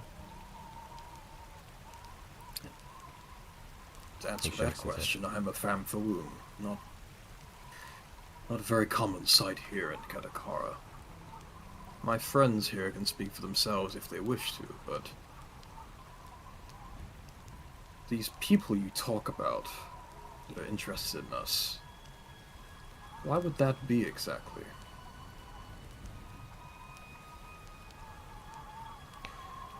Hunter looks over to Rana. And a pet, sure. A fae, yeah, we've got a few of those. A chifrel, not around here, but fine. We know an impling when we see one. But you're not just any Famfaum, are you? His eyelids droop slightly.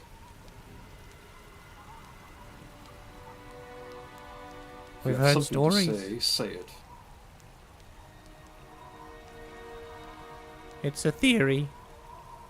One you all but confirmed over there. You're him, aren't you? Which makes all of you very dangerous. Potentially to some people here. If you travel with him. I'm dangerous on my own merit, thank you very much. That you have made very say. clear. My days of that are long past me, and I would wager that these people here are more of a threat than I am now. Which is why you would do best to be on our good side. Isn't that right?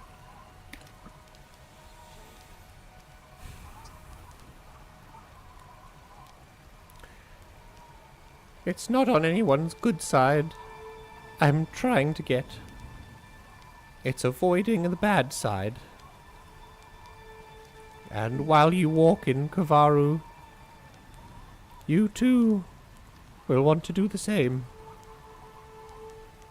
It's tense in the valley, and for good reason.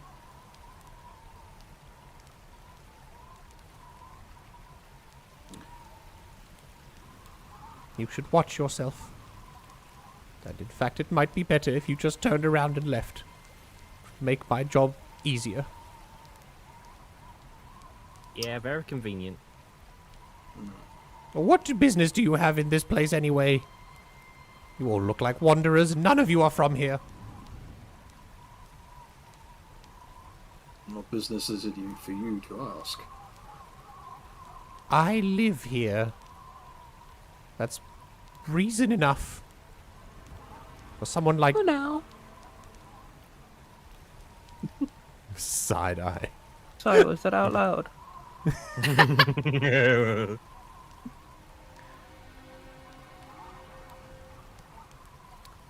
You get the sense that for now, in terms of valuable information, this is all he's going to give you. And without extra pressure applied in terms of an action roll. Well, But the more time you take here, the more the winds pick up. So I think what I'd like to do for the rest of this, if you guys don't mind, is you can make conversation with him. But because we're coming to the end of the session, I'd like to see what it takes to finish this mountain pass. So, yeah. Yes. very quickly, could people give me just some rapid fire rolls and see if we can get down this pass quickly? Okay. Tell me what you're doing, just one after the other, and let's see if we can do a little montage. If you do it quickly enough, it'll work. I think this will be quite cool. Yeah. Can Rauna possibly use agility to scout ahead for a safe, easy passage? Yes, good. Go for it. You continue down the mountain, lit by the light of Ocross's torch. And Rauna and Lemu scout ahead.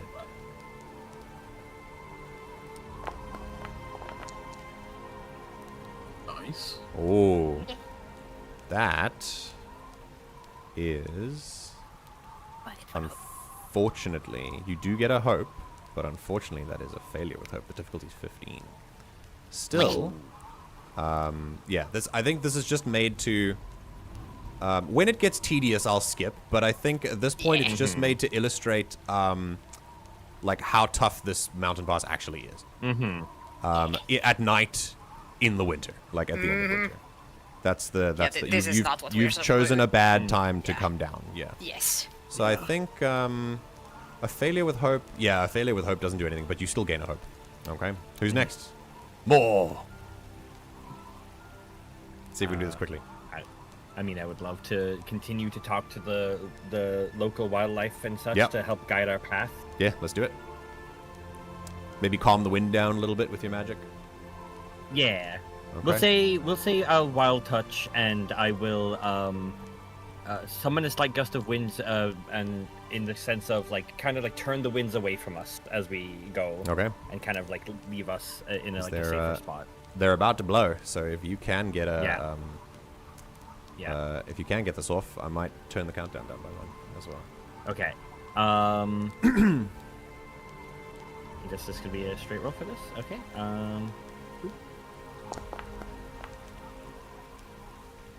Oh my god. 22. That's a success with hope. Nice. So you tick down the icy winds by 1, which means the winds are kept at bay for just a moment, and you tick up the countdown by 2.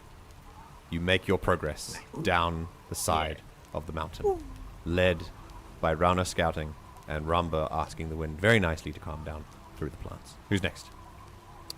Could I offer assistance to Ramba in not just like, well, she's calming them, and in that sense, I think it would be easier to manipulate. So I think Okros would like to, I guess, let out a deep rumbling, constant hum under his thing, like kind of like a monotone sort of like ambient droning sound that is trying to help kind of not like take from the wind but redirect it. Okay. So I'll do a spell cast for that. Yep. It's basically just lessening the wind's effect on us. Okay. Well, I'll see if you can keep the wind at bay. Not subtract it, but keep it where it is. Yeah. Exactly. Since Ramba's more of a druid, I could say she has more of an impact on it, but... Ooh. Ooh. That's a failure with fear. No. Orcross, mark a stress, please. As... as you, in fact... What goes wrong for Orcross that turns the wind on you? I think it's like a mixture of carrying Rampa. Oh, no, not carrying Rampa, but like holding a torch, keeping people shielded from the wind, talking to this guy, making sure he doesn't run off, keeping him vigilant. There's a lot of things he's trying to focus on, so I feel like his focus on the magic is not all there. Okay. And that's when the icy winds blow. I need everyone to make a reaction roll, please. I'll make one for Remember Becky. your advantages. Reaction. He gets advantage as well. Strength. That's Rauna, you're good. Oh, it's a crit. Nice. Yay. Ramba, you're good. Serta, you're good. Orcross, you're good. Okay, cool. Everyone's fine. And our boy Badik is not. We're gonna mark a second stress. He is taking strain. All right, we're gonna keep going. Who's next? It's getting late into the night. It's almost, it's like the early hours of, it's past midnight now. The moons have crossed the sky. It's darker. You can see the lights of the town, but it's still a little far ahead of you. It's, I have an idea. yeah, Serta. I become a torch and fly a little ways ahead so you can see the path up ahead more clearly. Okay. A little bit of hope to light the way as well. You go ahead and make a spellcasting roll. I'm going to add fire starter. Oh, yeah. Absolutely. And I also...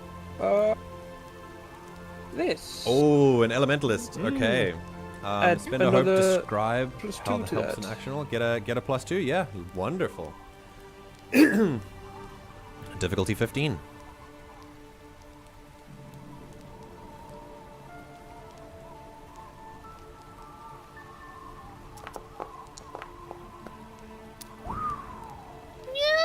Still with hope. Damn. We don't tick it up, but you still gain a hope. Okay. Shouldn't have I? I should have gained a fear off that. I think. If you, I didn't gain my fear. Okay, there you go. All right. You still light the way, but it's not quite enough. We'll need more help. Who's next?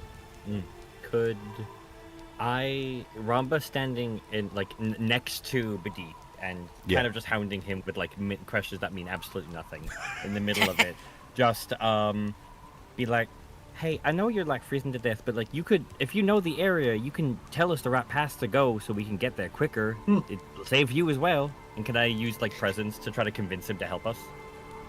Okay. Yeah, make a presence roll.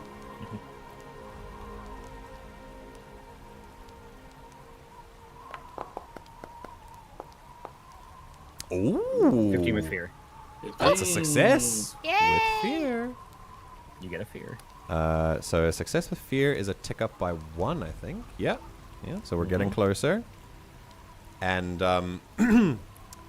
he looks over at you, and he says, he kind of motions his bound wings towards the road and says, "There's only one way down here." And you can tell he's full of shit. And then you give him a look, and he goes, "Oh, fine." And he takes you down a route that is a little more treacherous, but shorter. And so, because of that, I'm going to tick up the countdown by 1 more. But I'm going to say, let's roll a d4 and give a stress to someone. as they, let's see. That's a 1. That will, oh, I didn't actually, it would help to assign it to someone if I, before I roll. Yeah. Okay. You know, we're going to roll a 1d5 because Badik is here. No, 1d6 because Leimu is here. So 1 is Okros, 2 is Rauna, 3 is Leimu, 4 is Ramba, 5 is Sirta, 6 is Badik. Here we go. 4. Ramba? Yeah. Okay. Makes sense. No. You were the one to roll. I don't know what happens to you. Maybe you trip over a rock and fall into snow, and that makes you feel even colder, but it's, it's still shorter, and you've tick up the countdown, and when you get back on the path, you find Badik was actually helpful. Yay! You can now, you're on a straight shot, and it's basically just stumbling your way into the lights. And you can start to see the river has continued. It continued on without you for a while, and now you join with it again. And as you look ahead, you start to see something in the distance. These lights that are on, and they, you see the beginnings of a city built not just next to, but over the river, where it's at its widest. Our last stretch, everyone. Who's next? Can Okros be like, shake his head, and his trunk just starts scooping up everyone onto his back, and he's just gonna hoof it. Okay, amazing. That's a strength check. And I'll say, you know what? He's had to endure like carrying people out of dangerous situations. Yeah. Can I say veteran long war is good for this? Oh, go on. Yeah, you have absolutely done this sort of thing before. Yeah. If you succeed with hope, you will clear the countdown. Oh, yeah! That's a success with hope. The countdown finishes, and with that final sprint, with everyone helping out, Okros finally goes, you know what, screw this. Scoops up everyone, including a squawking Badik, and runs towards the city. And the camera stays behind as we see the group move down the river towards Kinta's Rest, the capital city, and the first place you see as you enter Kovarru. And that is where we will end today's session. Oh my goodness. That was awesome. So, I was going to end the countdown if it got tedious, but it was okay, right? Like, even a countdown of 12. Worked well. Every time I see when I saw progress countdowns theoretically, I was like, guys, this, like, progress countdowns kind of are just ways to delay the inevitable. Like, should just have them succeed. But then what's the point of rolling anything at all? Just have them move to where you want them to. Yeah, I love that progress countdowns make a skill challenge and a montage for you. Like, it's really cool. And I don't know about you, but I really felt the trial of this mountain pass because of that. That was really awesome. Thank you, everyone. That also ended so perfectly of like the camera panning. Yeah. Of, like, yes, beautiful. The camera can't keep up with Okros. He's too fast. Have you seen elephants run? They're terrifying. He's like, fuck it. He just pulls everyone up and starts running. Amazing. I love the way that everyone built off of each other's success as well. It was just, it was wonderful. And like I said at the end of the second break, everyone played such a wonderful role as well, and everyone was so instrumental in this. Just very, very, very good. Oh, amazing work. Joy. Oh, well, only a little bit over, but I did want to end that countdown at the very least. Yeah. But thank you, everyone. I'm going to end the stream as soon as possible. If you missed the session, you go sleep. Yeah, if you missed the session up until now, we'll give a quick recap of what you've seen, what you haven't seen. The group, after a little bit of a rest at the tavern and a chat to the barkeep, and confirmation that the people who'd spied on them the last time were not there this time. The group prepared for the cold and sort of trekked out into the mountain pass, the Sutlin mountain pass, trying to make their way into Kovarru. It proved to be not the best decision, but considering the time was of the essence, that was the only decision they felt they could make. And after finding a broken elevator, they had to take the path, which proved to be an ambush lying in wait. And not only was there a hideous cockatrice waiting for them, which they dispatched after spending quite a lot of their resources on it, But there was someone watching the encounter, waiting to confirm that this group was indeed as dangerous as being represented by someone like Okros would be reputed to be. And looking to confirm that maybe of all of the travelers here, Okros was indeed Okros. Who that is a question for next session. But they captured the spy, and after a brief talking to, learned a little bit of information about who he was and what he was here to do, his name being Vadik, and just barely with him surviving, he's almost maxed out his stress. He was going to start taking HP damage. Oh no! Before freezing to death, the group did their very best to get down the mountain pass as quickly as possible, and working together, they finally succeeded, ending up at the capital city of Kovarru, Kinta's Rest. And in Kinta's Rest, at 1 o'clock in the morning, in-game time, we will begin our next session. Very, very, very good. Oh, that was lovely. That was such an awesome session. I'll be around to chat to the rest of you in a minute, but for the rest, for the players, say bye, stream. Bye, stream. Bye. See you next everyone. time. See you next time. Bye. Thank you, everyone. I truly appreciate that you've been here. As always, it's been wonderful. If you're watching live or if you're watching the VOD, it's such a privilege being able to do this for others to see, and to be able to share this love of tabletop, and the way that we work together and learn these great skills that tabletop can teach us. So thank you for that. Really appreciate you. If you haven't joined the community yet, please do. We do all sorts of cool stuff. We're just a great bunch of people, and if I do say so myself, if you want to leave some more permanent comments, you can leave a comment under this video. I will absolutely reply. I love replying to comments and engaging with you. And I'll say one last thank you and goodbye. We will see you next time. Stay hydrated, be kind to yourself, and I'll see you next week. Take care.